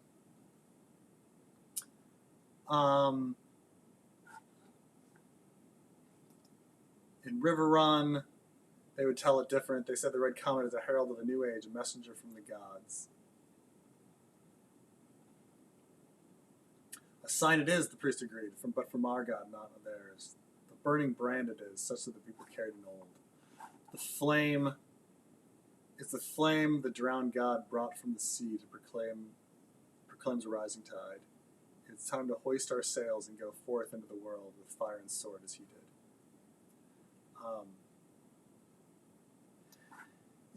Had George linked the comet to Aaron wanting to do the King's Moot, because the King's Moot is pretty revolutionary, but he doesn't think about the comet at all,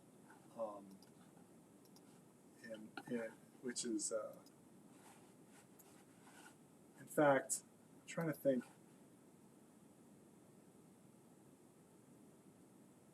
Oh, wait. No, wait, he does. Let me correct myself. For half a heartbeat, even Aaron was swept away by the boldness of his words. The priest had dreamed the same dream when he'd first seen the red comet in the sky. We shall sweep over the green lands with fire and sword, root out the seven gods and the septons and the white trees of the Northmen. Crow's Eye, Asha called it. Asha called. Did you leave your wits at a shy? So I suppose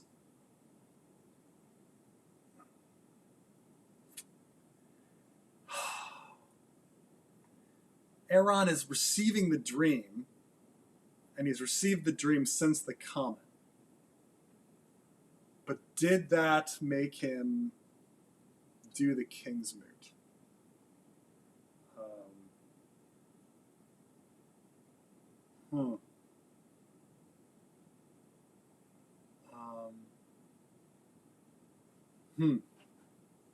One can make the argument. I think maybe the fanfic needs to have Aaron remember that comet a little more. You know? Because he's having the dream since the comet. But were those dreams of them sweeping over the world, did that help him think about the King's Moot? Like when he actually comes out of the sea and wants to do the King's Moot.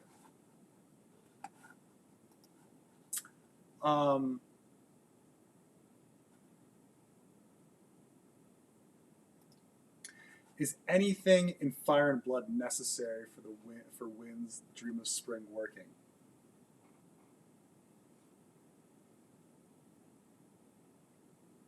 I can't think of anything. In fact, if anything, Fire and Blood contradicts a lot of the stuff in The Winds of Winter and A Dream of Spring and the themes going on there. I don't think there's... I mean...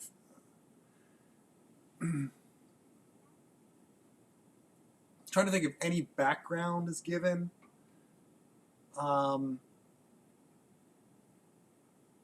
mean, you could say maybe the concept of dragon seeds or something, or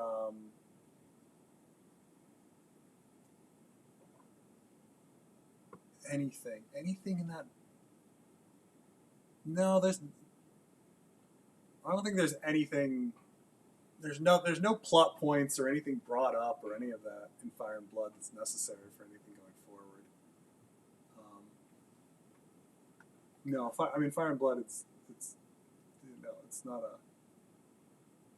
I don't think there's. I can't. I mean, maybe somebody else can think of something, but if anything, it just contradicts stuff in the story.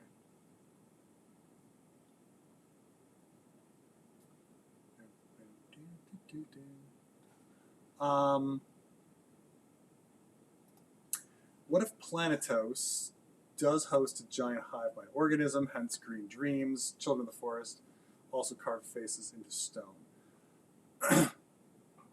Well, I mean, I think we know that Planetos does host at least a couple giant hive mind organisms. I mean, we know that we have the werewood net, and we know that we have the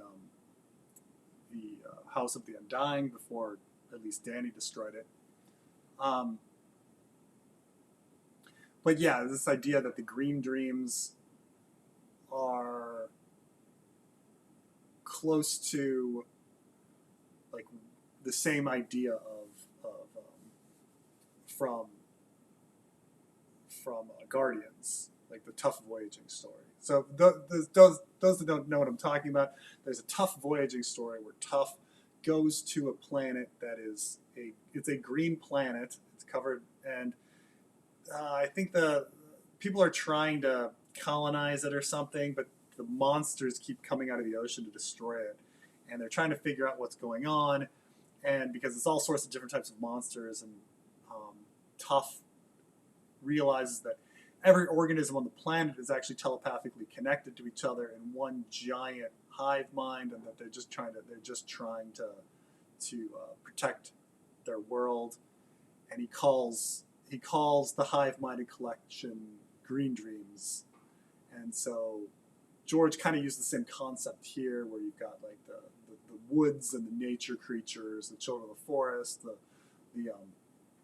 werewoods. They're hive-minded, and they were kind of fighting back against certainly the first men, but maybe this is their fight back again. I mean, if you want to go full hippie, you can kind of say that, you know, that it's a that it's it's like our world where we kind of say, well, we're fucking up our environment, and therefore we get hurricanes and climate change and all these things destroying us. Like it's a similar kind of idea. Like clearly that was George's intention when he did Guardians, that nature does fight back in a sense when you abuse it. And so here in Ice and Fire, nature is fighting back in a sense. The children of the forest are sent the others, which are a climate change kind of thing. One can certainly make the argument that it's the same kind of hippie concept, hippie pro-environmental concept that George is pushing.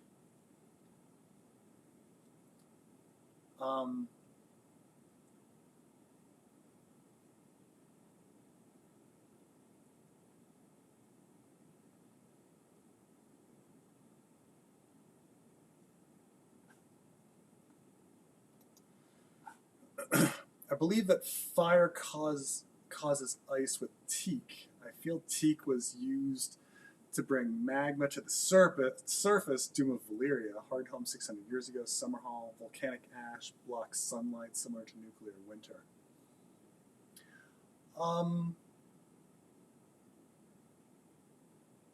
Yeah, I mean, I think one could certainly make that argument. And when he says teak, he's talking about telekinesis. George R. R. Martin calls telekinesis teak. That one could make that argument that a lot of people would say, oh, a more fantasy traditional person would say, oh, like the slaves that were part of Doom of Valyria used dark magic in order to destroy the Valyrians, their oppressors, and you could just say, well, they kind of did similar stuff with their telepathy, and they brought this about. Of course, you could also say that maybe it was done with nuclear weapons, or maybe they just went down there and destabilized lava flow a certain way or whatever. Who knows? There's a lot of different solutions, but I don't think George will ever get into. I'm sure he's just like keeps it broad, and but yeah. But again, is there any real difference between sci-fi and fantasy, and sci-fi and magic anyway? So,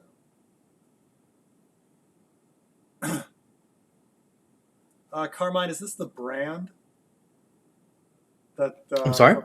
Is this the brand from the symbol on Valerian? What are you talking about? The brand? Guts brand. What are you? If you're showing something, I can't see it in the background. I need to wait for the one on YouTube to catch. Yes, there it is. Yeah. Mm-hmm. Okay. All right. Just checking. Yo, okay, wait a minute. You're not supposed to know that. How the fuck? Well, actually, no. You read the manga. Never mind.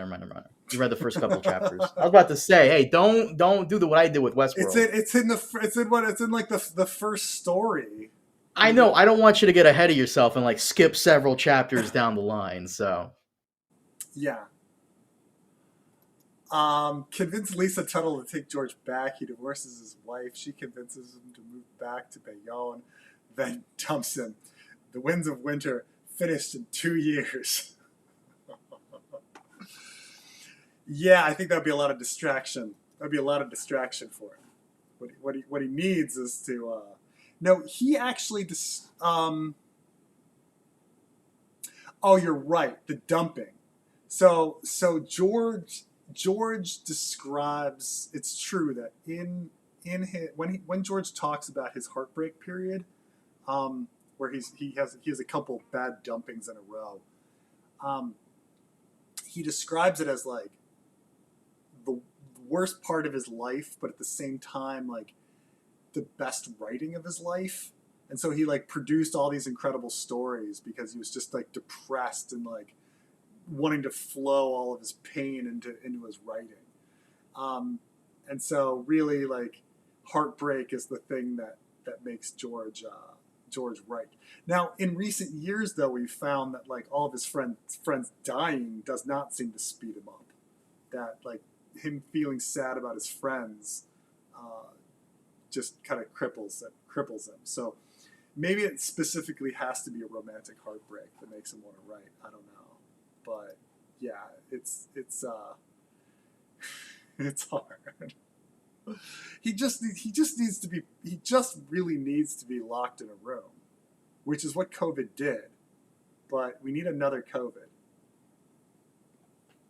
Or new idea, the NFL takes one for the team and lets the Jets take it home, and then he'll be so happy. There it is. Yeah, because the Jets have not made the playoffs since A Dance with Dragons. Did you know that? I did not know that. No, I don't follow Yeah, football, but it's one of the two things that like go together. Is that the Jets have not made the playoffs since A Dance with Dragons, so maybe it's really the thing keeping him back. Even though the Giants, but the Jets, it's all about the Jets.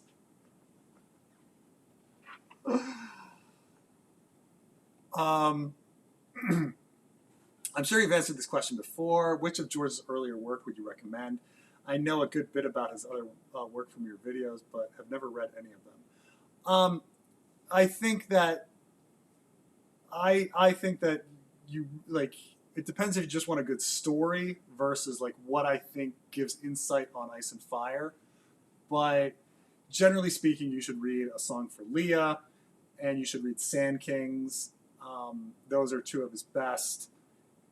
And then ones that I think is still a good story, but very useful for Ice and Fire is And Seven Times Never Kill Man. And then one that I really like is The Glass Flower, which I don't know how much it relates to Ice and Fire, but I really like The Glass Flower and its exploration of like consciousness. Meat House Man is a really great story. It really is a punch in the gut, even though it won't tell you much about Ice and Fire, but that's a really good one. But those are the ones I really like. If you want to, like, there's stuff there's again things that are useful. Like there's one called Under Siege, which is a time travel story that I think is very illuminating on Ice and Fire. And I'm trying to think of anything else. Maybe I used to recommend Dark Where the Tunnels. And Carmine, you read In the House of the Worm, right? yes, sir. I'm trying to get A Song for Leah. I'll get it. So far, I've only read Meat House Man and recently In the House of the Worm. We had the discussion. Yeah. So I guess you'd have to, having only read those two, like you'd have to put In the House of the Worm on pretty high. Like you'd recommend that people read that one, right? Actually, no. In the House of the Worm was fine. I would argue Meat House Man is slightly better because it's so, I don't want to say I grim think dark, Meat House but Man is like Meat House Man is just one of those stories where I finish it and I'm just like, wow. I mean, A Song for Leah, it also had a wow feeling, but Meat House Man was just like, I finished, like, it was just one of those stories where I finished and I was just like, I was just like, wow, what a fucking story. Oh my God. So fucking good. Brutal. So fucking good. Man. And the thing is, George doesn't even necessarily like that story very much, but it's so fucking good.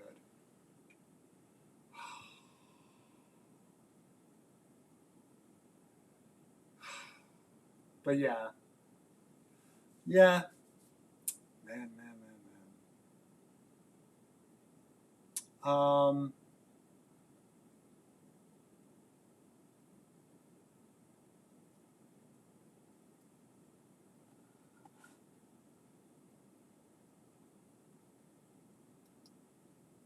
Israel and U.S. and Ukraine, the U.S. could have prevented a sad truth, a liberal. I don't think so. How can Ukraine be prevented? How could October 7th be prevented? From the U.S. perspective, I mean, you think we don't have people on this Senate kind of stuff? Like, no. I would not listen to that person. He's one of those U.S. is being the aggressor and the NATO is being the aggressor in the Russia-Ukraine situation. It's one of those people. It's one of those they suck the dick of Trump too hard, and yeah. Yeah, it's just these. I just don't get it, man. It's like, it's you. It's like Ukraine is so obviously in the right, and I just how one can twist it around, like to being that Ukraine is somehow the aggressor here is just is insane. Well, it's people who can't think from themselves, so they watch like these right-wing grifters online who think for them, and then they just regurgitate talking points. Even It's I really mean, what it even is. after we found out that all the right wing grifters were being funded by Russia, like that Tim Not all Pool of them, and not everybody all were of funded them, by Russia. but did you see the new thing that came out from Canadian Prime Minister Justin Trudeau himself that he firmly believes that Jordan Peterson and Tucker Carlson are being funded by Russia? Did you see that? Well, I believe it. Like, come on, guys. I mean, But all the the reason they people. don't care, well, people like this guy here, like the reason they don't care is because Russia is helping them. So it's okay when Russia is helping them to win because it's not really about policy or anything like that. It's about owning the libs and about your side winning. It's team sports. I mean, for most of these guys, it's about taking a paycheck. If Russia's giving you money, Russia's giving you money. You know, that's what these guys care about. Maybe we could have a second comet, perhaps blue, or may not hit the moon because of lingering cold. Oh, interesting. A second comet so early? I don't know. You think of comets, they're supposed to come like every hundreds of years or something. At least Halley's is like every 75. I don't know. A second comet just doesn't. I don't know. I mean, maybe if it has like an elliptical orbit or something, that it goes like once around the sun, then comes back around the sun before doing the long shoot out. Oh man.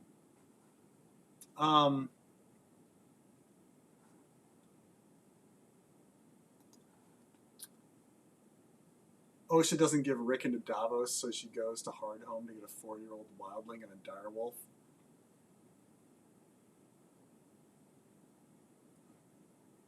I understand the direwolf. You just capture a wild direwolf. I'm sure there's one on Skagos.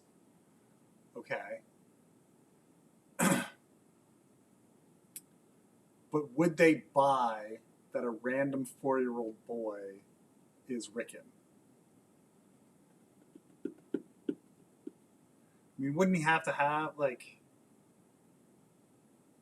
huh?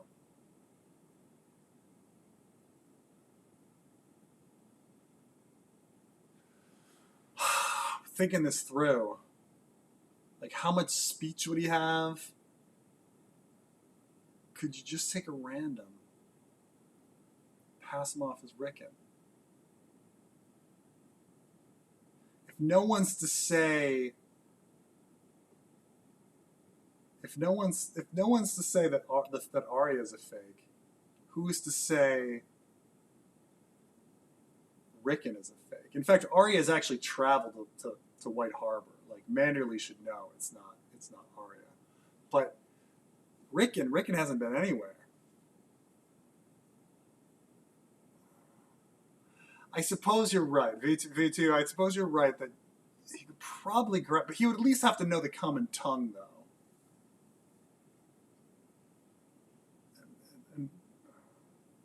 But people could be like, well, he's been on the run since the Clash of Kings. It's like over a year. Who knows what this kid has been raised like, and he's a little wild. He's been through a bunch. I suppose you could probably pull that. You could probably that Rickon is a fake wildling, fake direwolf. That's interesting. That's very interesting. Oh, it's just dead because Shaggy Dog ate her.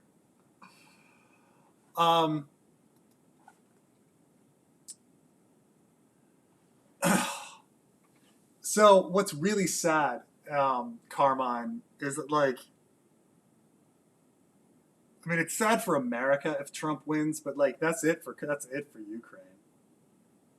Like Ukraine, like Trump will just I don't go. blame them for wanting nuclear weapons. I mean, them trying to. They I think used to that's what have Zelensky nuclear. They said. used to have nuclear weapons. They gave them up. Yeah, they gave it up. Yeah. Yeah. So that's what Zelensky said recently, that he wants to have some. I mean, countries that have nuclear weapons don't get invaded. So what are you gonna do? Yeah, I mean, I understand. So there's something called the Nunn-Lugar program. There were two senators, one Republican, one Democrat, Nunn and Lugar, and they set up, what many consider the best government program of all time.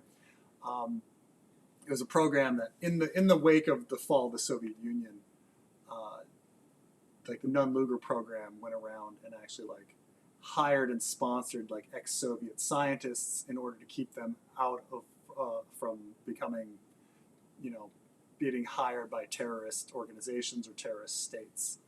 And the Nunn-Lugar program caused Kazakhstan and Ukraine to denuclearize, and we employed all of these former Soviet scientists to keep them from making biological, chemical, nuclear weapons. So the Nunn-Lugar program is still going on. It's great program, but yeah, if you're Ukraine and the U.S. doesn't support you anymore, like why would you participate in the Nunn-Lugar program anymore? So yeah. Could you see Stannis pull an egg on the unworthy and legitimize all of Robert's bastards that he knows, presumably just Gendry, Edric, and Mia, after he burns Shireen and before his downfall? Hmm.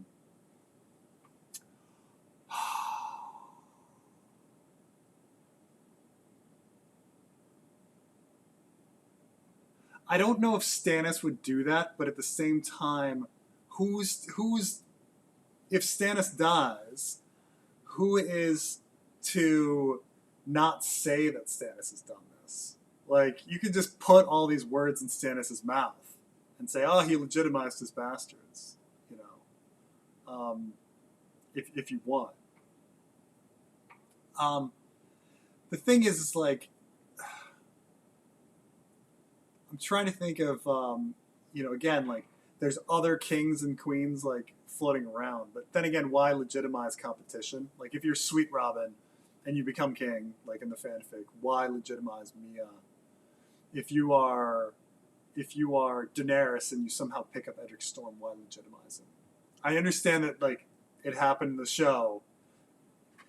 Gendry Edric got legitimized, but I don't know why anyone would do that. But yeah. Um, so my idea in the fanfic is that, and if people have been paying attention, like I'm having Asha be pregnant.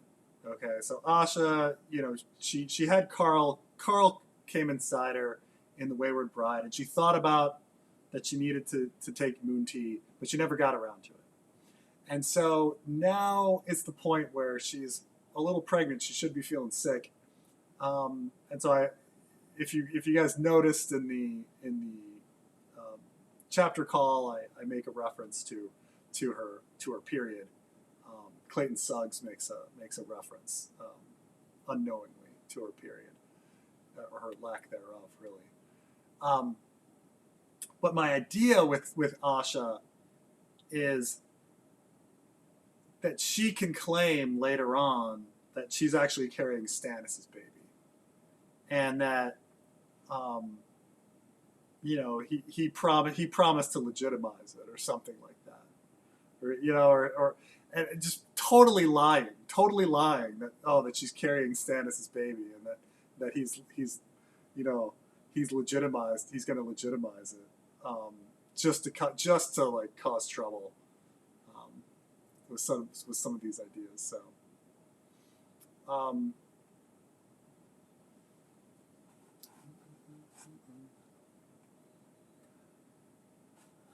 but again, even though Daemon Blackfire was legitimized, many people just were like, no, he's still a bastard. So does it even work? Does legitimization even work? Stannis legitimized Jon already, to be revealed later. That'd be a funny thing. I don't know why. Because Jon didn't take the deal. Jon didn't take the deal. So, I mean, I understand that like people think Robb legitimized him, but even if you get legitimized, half the world isn't trusting it.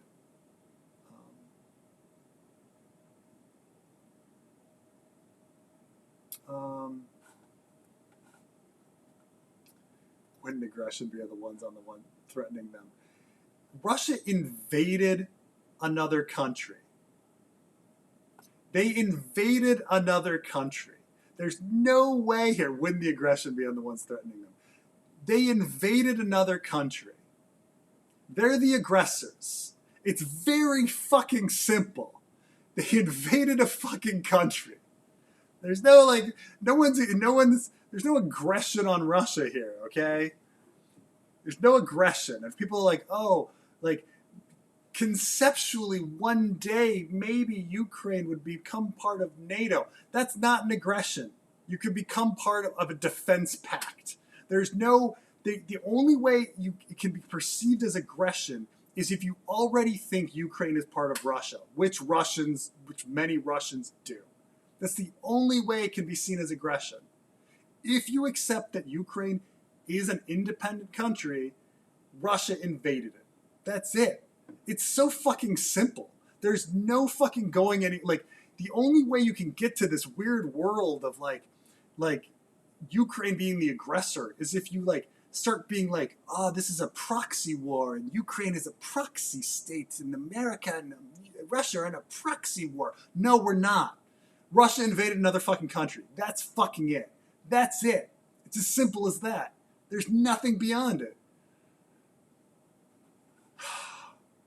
I don't know how something that's so fucking cut and dry, that another country is invaded, and someone could be like, oh, they're the aggressors. How? It's ridiculous. Oh my lord. Maybe the only magic in A Song of Ice and Fire is fluid manipulation. Explains the doom and why Robert's princes are so sickly. Maybe I'm more abnormal than I thought, but I would describe my spunk as tacky. This is the sticky princes, all the sticky princes. All the fluid, all the magic is fluid. Well, I mean, the most magical thing we see is like the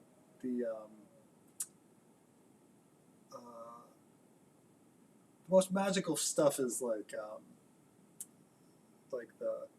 the shadows coming from Melisandre's to JJ, right? I don't know how fluid those are, but maybe. Guardians and Tough is a good read for the Song of Ice and Fire fan. The rest of Tough is just fun too. Yeah, the rest of Tough is. I mean, it's a fun breezy read,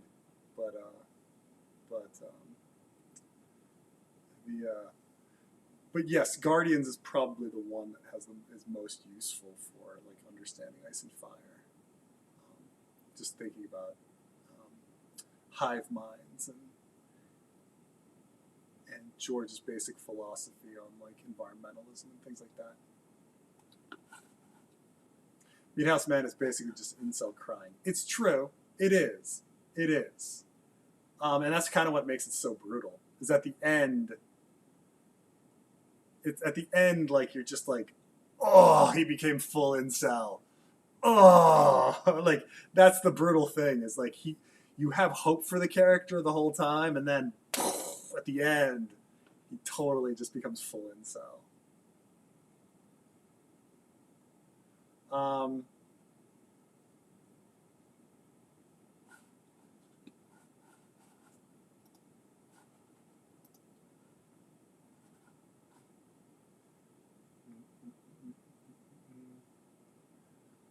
Let's see here. Rickon has a Tully look, so it'd have to be a Tully looking Skagosi. Yeah, I think you could probably find somebody that's like kissed by fire on Skagos, right? You'd have to be lucky. You'd have to be lucky. You got anybody?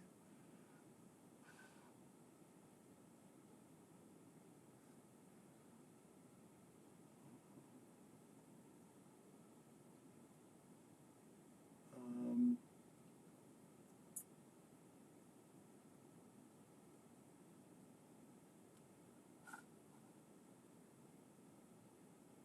did you ever think you'd be an influencer, Preston? Am I an influencer? No, you're Man, not. but You're not an influencer. yeah. I didn't know. I mean, I just kind of fell into this. It's been really fun. I think a lot of us just fell into it. And, Well, yeah. the person means content. Do you mind if I tell you the Yeah, difference yeah, between a content content creator. creator? So I the don't even difference like between the a word content. content creator. I do kind of hate the word content, but yeah. I mean, But the difference between is a YouTuber slash content creator is to you write, you edit, and you build your own, like you create videos, content to build your own audience. While an influencer, their job is to showcase their lifestyles and other passions to build that audience there. So someone, if you built your audience by being on right. I mean, I Instagram think when I think and influencer, I think Kylie Jenner, right? yeah, stuff like that. Like if you're on TikTok just fucking dancing or on Instagram showing off like you going to Tahiti or whatever, then yes, that would be. And if that's how you built your audience, then you are an influencer, but you are a content creator because you write, edit, and make your own content. That makes Yeah, sense to the yeah, person who said that? yeah. But no, I never thought this would happen. I never thought anyone would care about what I talk about. It's very surprising and um, um, humbling and endearing, and it's pretty cool. It's pretty cool. USSR dissolved 30 years ago. I don't know where 20 years came from. I don't. It came from me misspeaking and not realizing how old I am. You know how you always kind of think that, but it's hard to believe that certain things happened like in such a short period of time ago. Like when Carmine and I were talking about the fucking if we were gay video, I was like, it's actually like from 14 fucking years ago, and I was like, 14 fucking years, really? I. Oh man, but yeah, it's hard to believe that. Yes, it's hard to believe that. Time flies when you're waiting for Winds of Winter, huh? I know. Yes, I know. Well, I December, mean, baby. yeah, yeah. Um,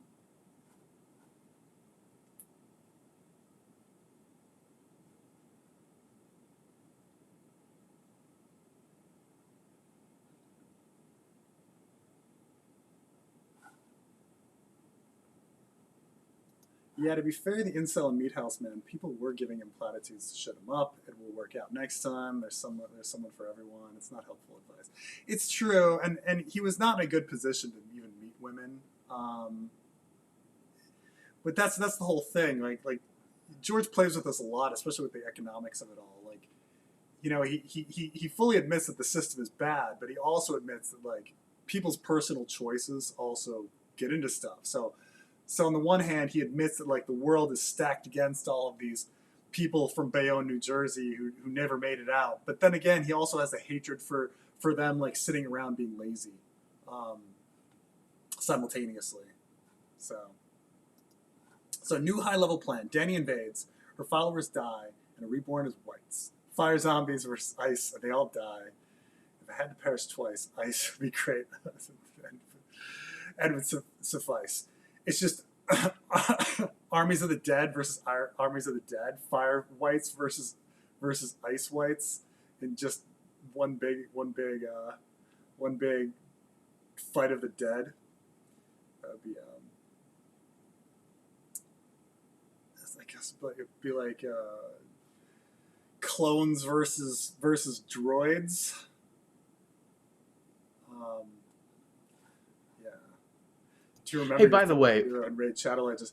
Thank goodness that just that Race Shadow Legends has been completely removed from my memory, even though I spent so much time playing that game. You're Like, not supposed to do that. You're not yeah, supposed to fucking play it. Just take the money, say the words, and go about your day. right. That's Thank the goodness though. plan. Thank goodness I got out. I like got to a point where I'd finished all the challenges in the game at that point, and then it ended it. It was done. It was Hey, done. have you got any more emails from them? No, I don't think so. Yeah, it's weird. They've kind of like, huh? They've kind of gotten quiet a little bit. Yeah. Wonder why. I mean, oh, I wonder why. Because they're a Ukrainian company, is what you're saying? Okay, whatever. But Yes, yes. speaking of which, man, like I'm not trying to be an asshole, but people are saying like, well, the president influenced me, and one guy said how you influenced him to like vote or change his vote or his politics, whatever. And yeah, I always underestimate our ability to do that sometimes. You know what I'm saying? Yeah. Like to like influence people's like opinions and ideas and even their lives in some matter. Yeah, yeah. Um, the when is the Winds of Winter coming out? And this is more close to what do you think of Elio saying Winds is out next year in that interview? Did Elio say that? You watched the full thing, Carmine. Did Elio I really say he What'd he thinks say? next year? He didn't say that. No, I'm saying I'm hoping the announcement is this December, just based off nothing. What did Yeah. he say out next year in an interview? I need to go back and watch that. Hold on, I have the transcripts right here. No way he said that. By the way, we got to do like. Actually, no, we don't. We don't need to do a fucking thing on Elion's fucking. But there's no way Winds of Winter is coming out next year. I understand that like I Dragon hope. Dimensions wants to be very positive, and he's going to be like, I feel it in 2025. But George's. Oh, he's saying that he almost off the cuff. He did say it 100%. Interesting. Here's what he said. He goes, "The Winds of Winter, if not next year, then in some following year." And I know George is trying as best as he can with all the other things floating around in the George or R. Martin universe, but I know, I know people a days go by where I don't think about these people who looks for 25, 26 years now. Blah, blah, blah. Yeah, so he did kind of say something like that. So Elio is hoping next year, Mm. but understands that George is very busy. Yeah, and that's the big thing is George is still busy. He still has all of the distractions that you know that'll that'll keep it away. I mean, as much as it's really cool that Duncan Eggshow is coming out, um, that's going to slow down George. You know, it's. I mean, come on. At this point, like George made progress during COVID. He hasn't made much progress outside of COVID. So, where are we with it? Is there COVID? It's the same distractions hitting him. I mean, it's been 13 years. Do you think something's going to change? I want to make sure you see this thing because I'm sure it'll make you feel better. From Yang Chin, Preston, you have no idea how much you change and shape my views on sexism, fate, and politics. Thank you. That's I that's know, very I fair. Thank you. I know you appreciate that. Yeah, thank you. I mean, sometimes I always wonder if I have any effect on anybody. So I don't know. Well, this was what I was bringing up earlier. Like, some YouTubers don't realize how much influence they have. So when they say stuff like, "Oh, I don't know," I'm not voting for Kamala because I'm a one issue voter. Not going to say what that one issue is, but Right. I think they're doing more damage than harm. I'm not naming names on who would say that, but garbage person. That's all I'm going to say. Not naming names. Carmine gets very angry at single issue voters because he's just like, oh my god, there's so many other things. How can you have this Don't one you? Hey, issue? don't you? Yes, I do. I Yeah, get of course. very annoyed. Yeah, this Yeah. is ridiculous. Um, how can anyone trust America KKK after years of deposing beautiful democracies, installing dictators, and ruining the world in the name of capitalism? The onus of the Cold War is on the U.S. Um, it's not that the U.S. hasn't installed dictators, but I'm trying to think of examples where we deposed beautiful democracies. Because keep in mind that like in the places where historical, if we're talking like we're mainly talking like some Latin America situations, in the places where we were deposing people, the Soviet Union was also doing the same thing. So I'm not saying that the U.S. is like acted great in that situation, but like there's this. You have to admit that there was a Cold War going on, and that the Soviet Union was doing the same thing at the same time. So we were both sticking our fingers in the same places, causing the same like trouble. And this is the thing about like American meddling. Look, American meddling, it's there, but at the same time, like if you remove American meddling, you're just left with Russian and Chinese meddling, and Iranian meddling and other meddling. Like it's not like everybody else is going to stop their meddling. So I mean, you could be angry at American meddling, sure, but other countries are meddling too, and when American meddling goes away, you're left with even worse meddling. So, but like, how can anyone trust the America? I mean, no one's like, I don't know if anybody like who. I don't know if we're asking anyone to trust America. Thank you so much for bringing that up, because people think that if America retreats from the world stage as a world leader, that everything's going to go back to being fine. No, Russia or China will fill that up, and I think I'm more comfortable with America being a leader on the world stage than Russia or China. Yeah, I mean, if there were some other option, if Germany were like a much bigger economy with a much bigger military, or Sweden or Finland, those would be great options. They would, but they're not, So it's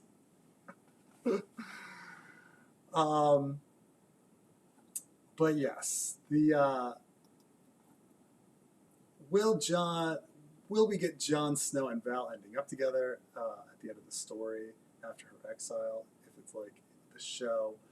I don't think there's any time. I mean, I get that like they've set up this like sexual tension between Jon and Val, but like when do you think Jon is how fast do you think Jon is going to get resurrected?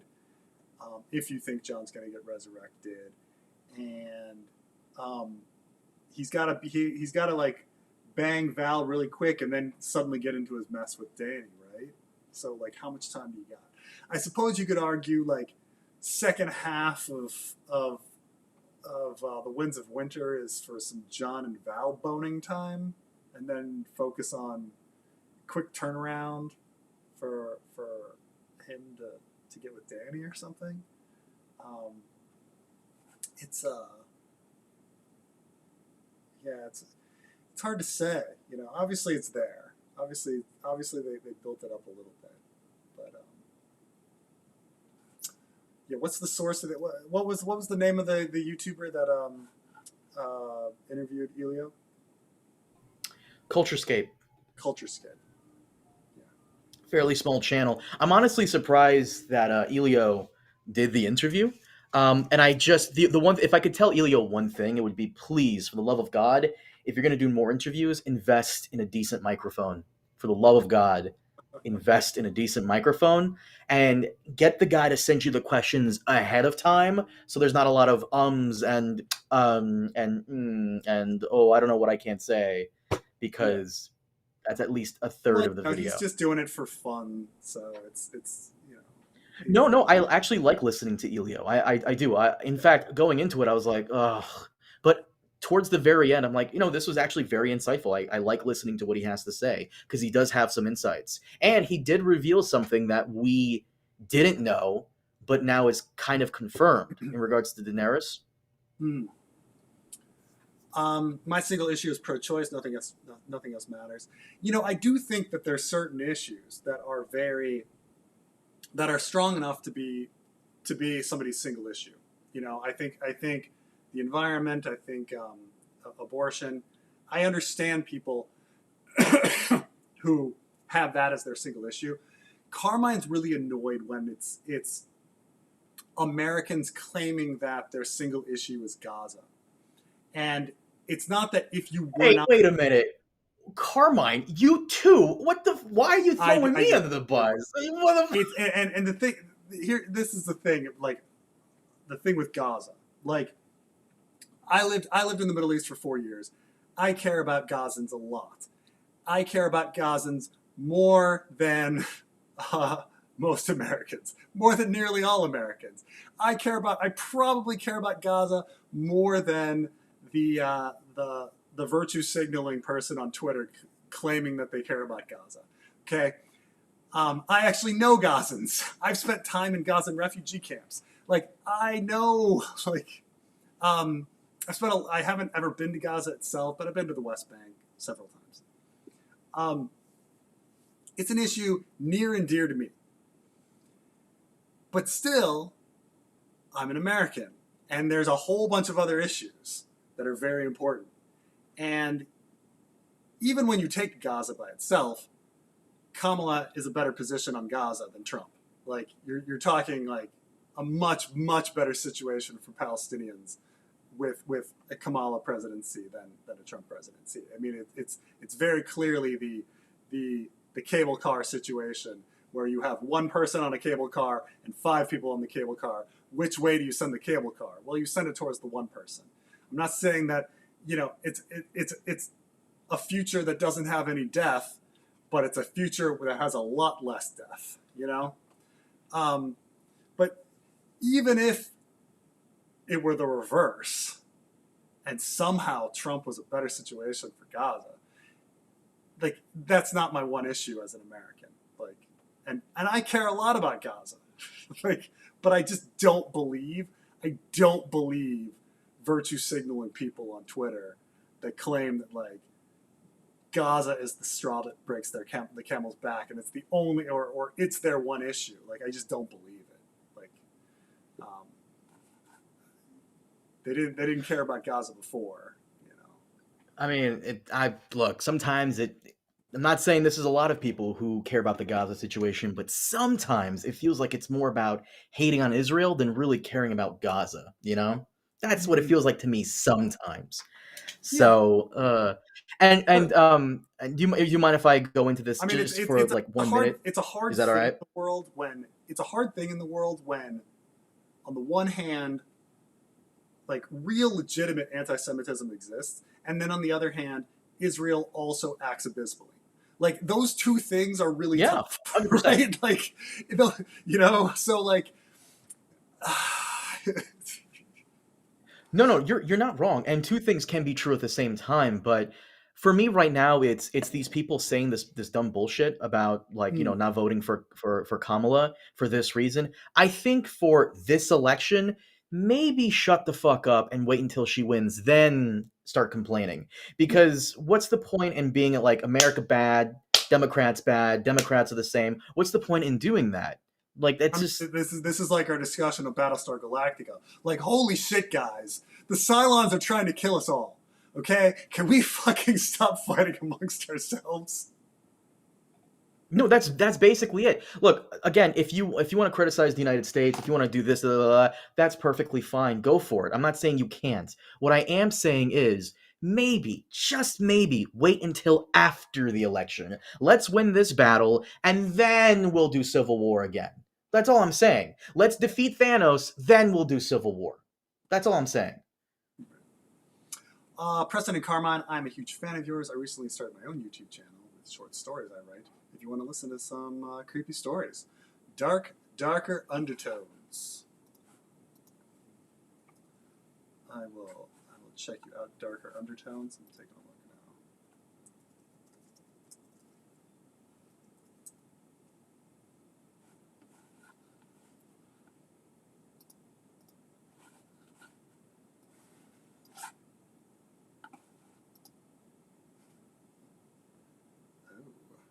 Okay. Oh, you have quite a few stories on here. Yeah, he's got a good dozen stories on here. All right. And you you added okay, some of it. some of them are in video. Okay, cool. I will bravely show you. This is darker undertones page here. Uh-huh. Yeah. Okay. Yeah, Kelly's check already came through. You can show the site. You can show the channel.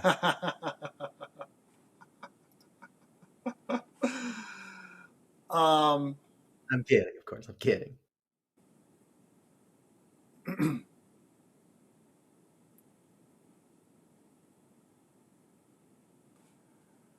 yeah, Democrats can't stop fighting themselves. Antonio Brown sounding semi-cogent at a Trump rally, talking tampons in boys' bathrooms or some shit is the perfect allegory for America's adult brains. Absolutely, absolutely. I mean, the fact that like Glenn Youngkin can get elected in Virginia, like talking about critical race theory. Remember when critical race theory was a thing, and then it just disappeared. It just remember when critical race theory was bringing down the whole fucking country, and then it just fucking disappeared. What happened?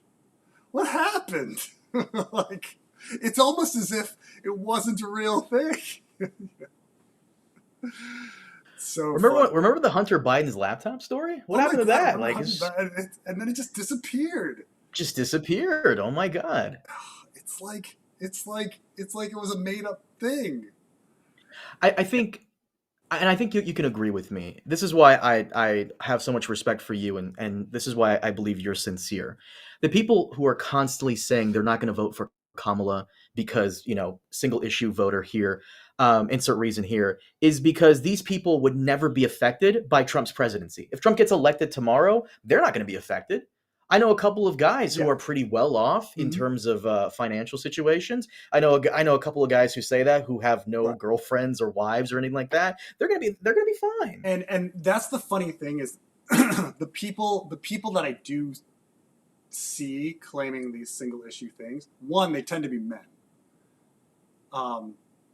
Because it's very, very fucking clear if you were a woman doing that, everyone would be like all your female friends would be like, well, what about abortion? Like immediately they'd be like, but Trump wants to ban abortion. Like, but when you're a guy, you can live in this world of like abortion doesn't exist as an issue. Right? Like, do you know many women who put up the whole like I'm holier than thou with Gaza?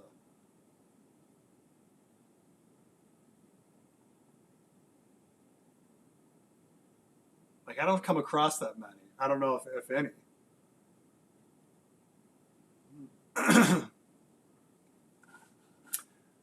Yeah, the people complaining about Gaza aren't Democrats and we're going to vote anyway. That's probably true. That's fair.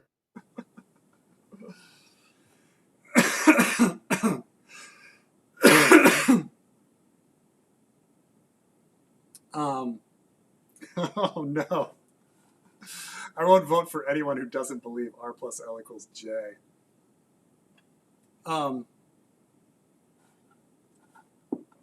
If you have sex, then abortion should be definitely an issue for guys.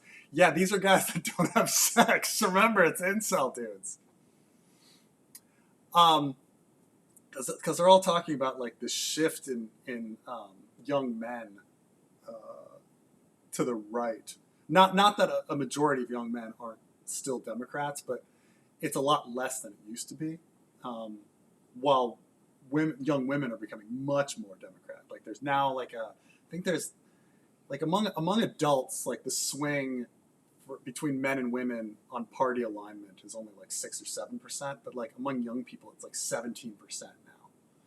That the split between men and women. So if you really, don't want to have mates. Stay, by the way, love the quiz video. Hopefully more in the future. Yeah, the quizzes are really fun. We'll see. For you, fuck you. You made it super hard. What the hell? I know. It's so obscure. So much obscurity. What pisses me off more is I was always that one guy in the comment section going, "Yeah, wasn't that difficult. Fuck you. Get out of here. Stop it." Yeah, yeah.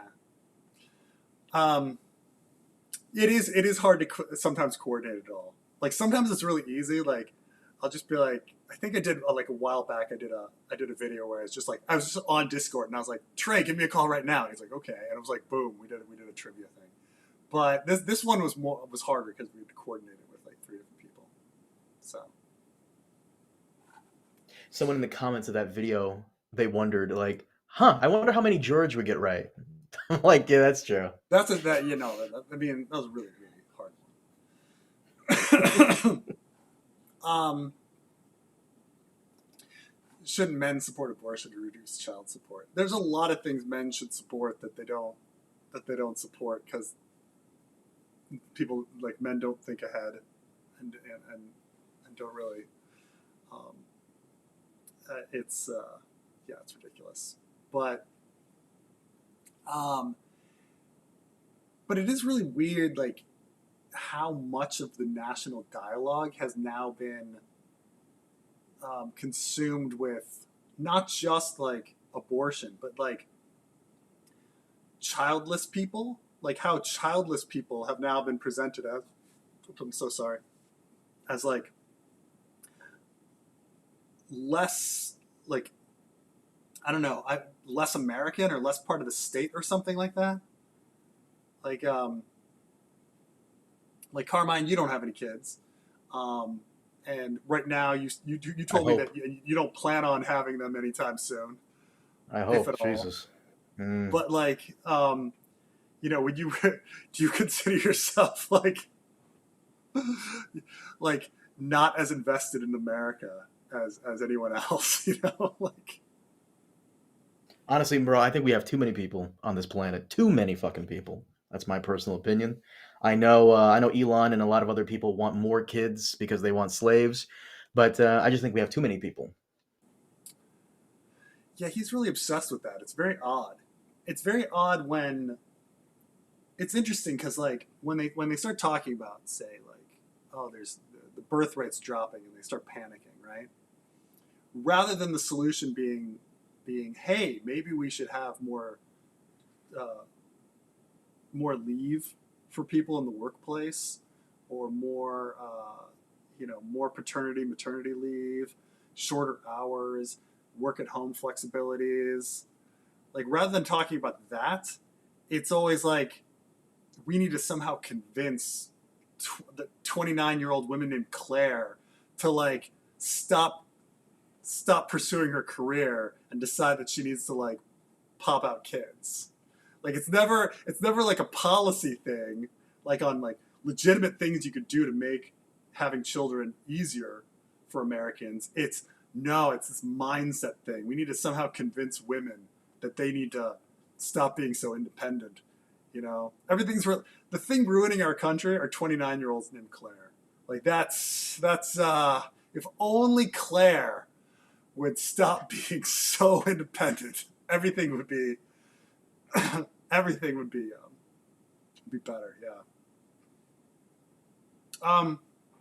Problem with the books: there are no oceans in the known world. Sunset Sea should be Sunset Ocean. If it has tides as big as it does, there's small references to ocean depths here and there in the text. Huh. Yeah, why don't they call anything an ocean? Let me look at this. Do they ever use the word ocean? They do use the word.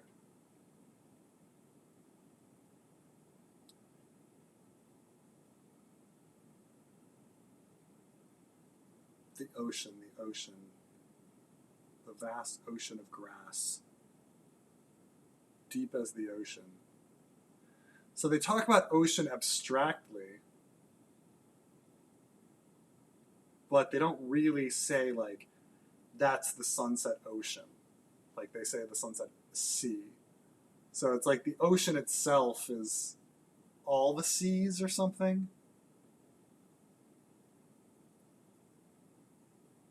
It's just but one ocean. Hmm.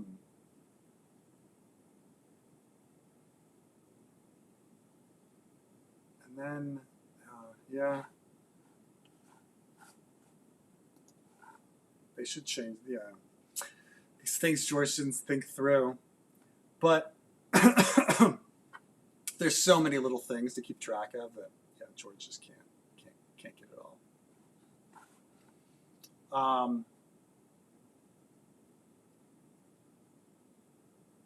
I agree with this guy here who said sea sounds cooler. Yeah, the sundering sea, the Yeah, sunset sea, the narrow sea. That just sounds cooler. it's true. I mean, there's also all this, like the Sea of Galilee, which is like that's a lake, guys. It's a lake. Okay, it's not a sea. It's a lake. Dead Sea. That's a lake. Um,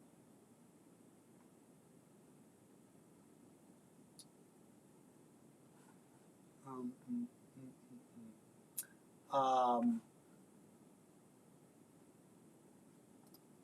ships don't have cannons in A Song of Ice and Fire, so crossbows and catapults used to attack. The size of navy is almost irrelevant to an ironclad ship. How far off gunpowder in Westeros? Any fireworks at Essos? Yeah. So the thing. So prior to the Aeron chapter, I did a lot of research about naval battles prior to the invention of the cannon, because the cannon did change everything. And essentially, prior to the invention of the cannon, um, yeah, they just rammed into each other. And even though George talks about warships and like, oh, that's a warship, and he talks about these different types of ships, in truth, a ship was because all you could do with a ship was ram it into another ship. There wasn't really much difference between a merchant ship and a warship prior to like the invention of the cannon. Um, I'm sure they occasionally use these terms, but like they were just ships, and everybody had the only thing you could do was ram and try to board another ship, and that was essentially like sea battles. The thing is that George is using a lot of like lingo and stuff that's actually post canon, kind of more from the age of exploration and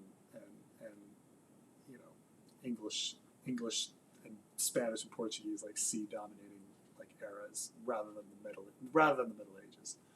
But nonetheless, it's the idea that you can use like crossbows and catapults to shoot. Yeah, if you get really close, but for the most part, they just ramming. And to George's credit, that's what they do. And when he describes the sea battles, everybody just rams into each other. It's all you can kind of fucking do.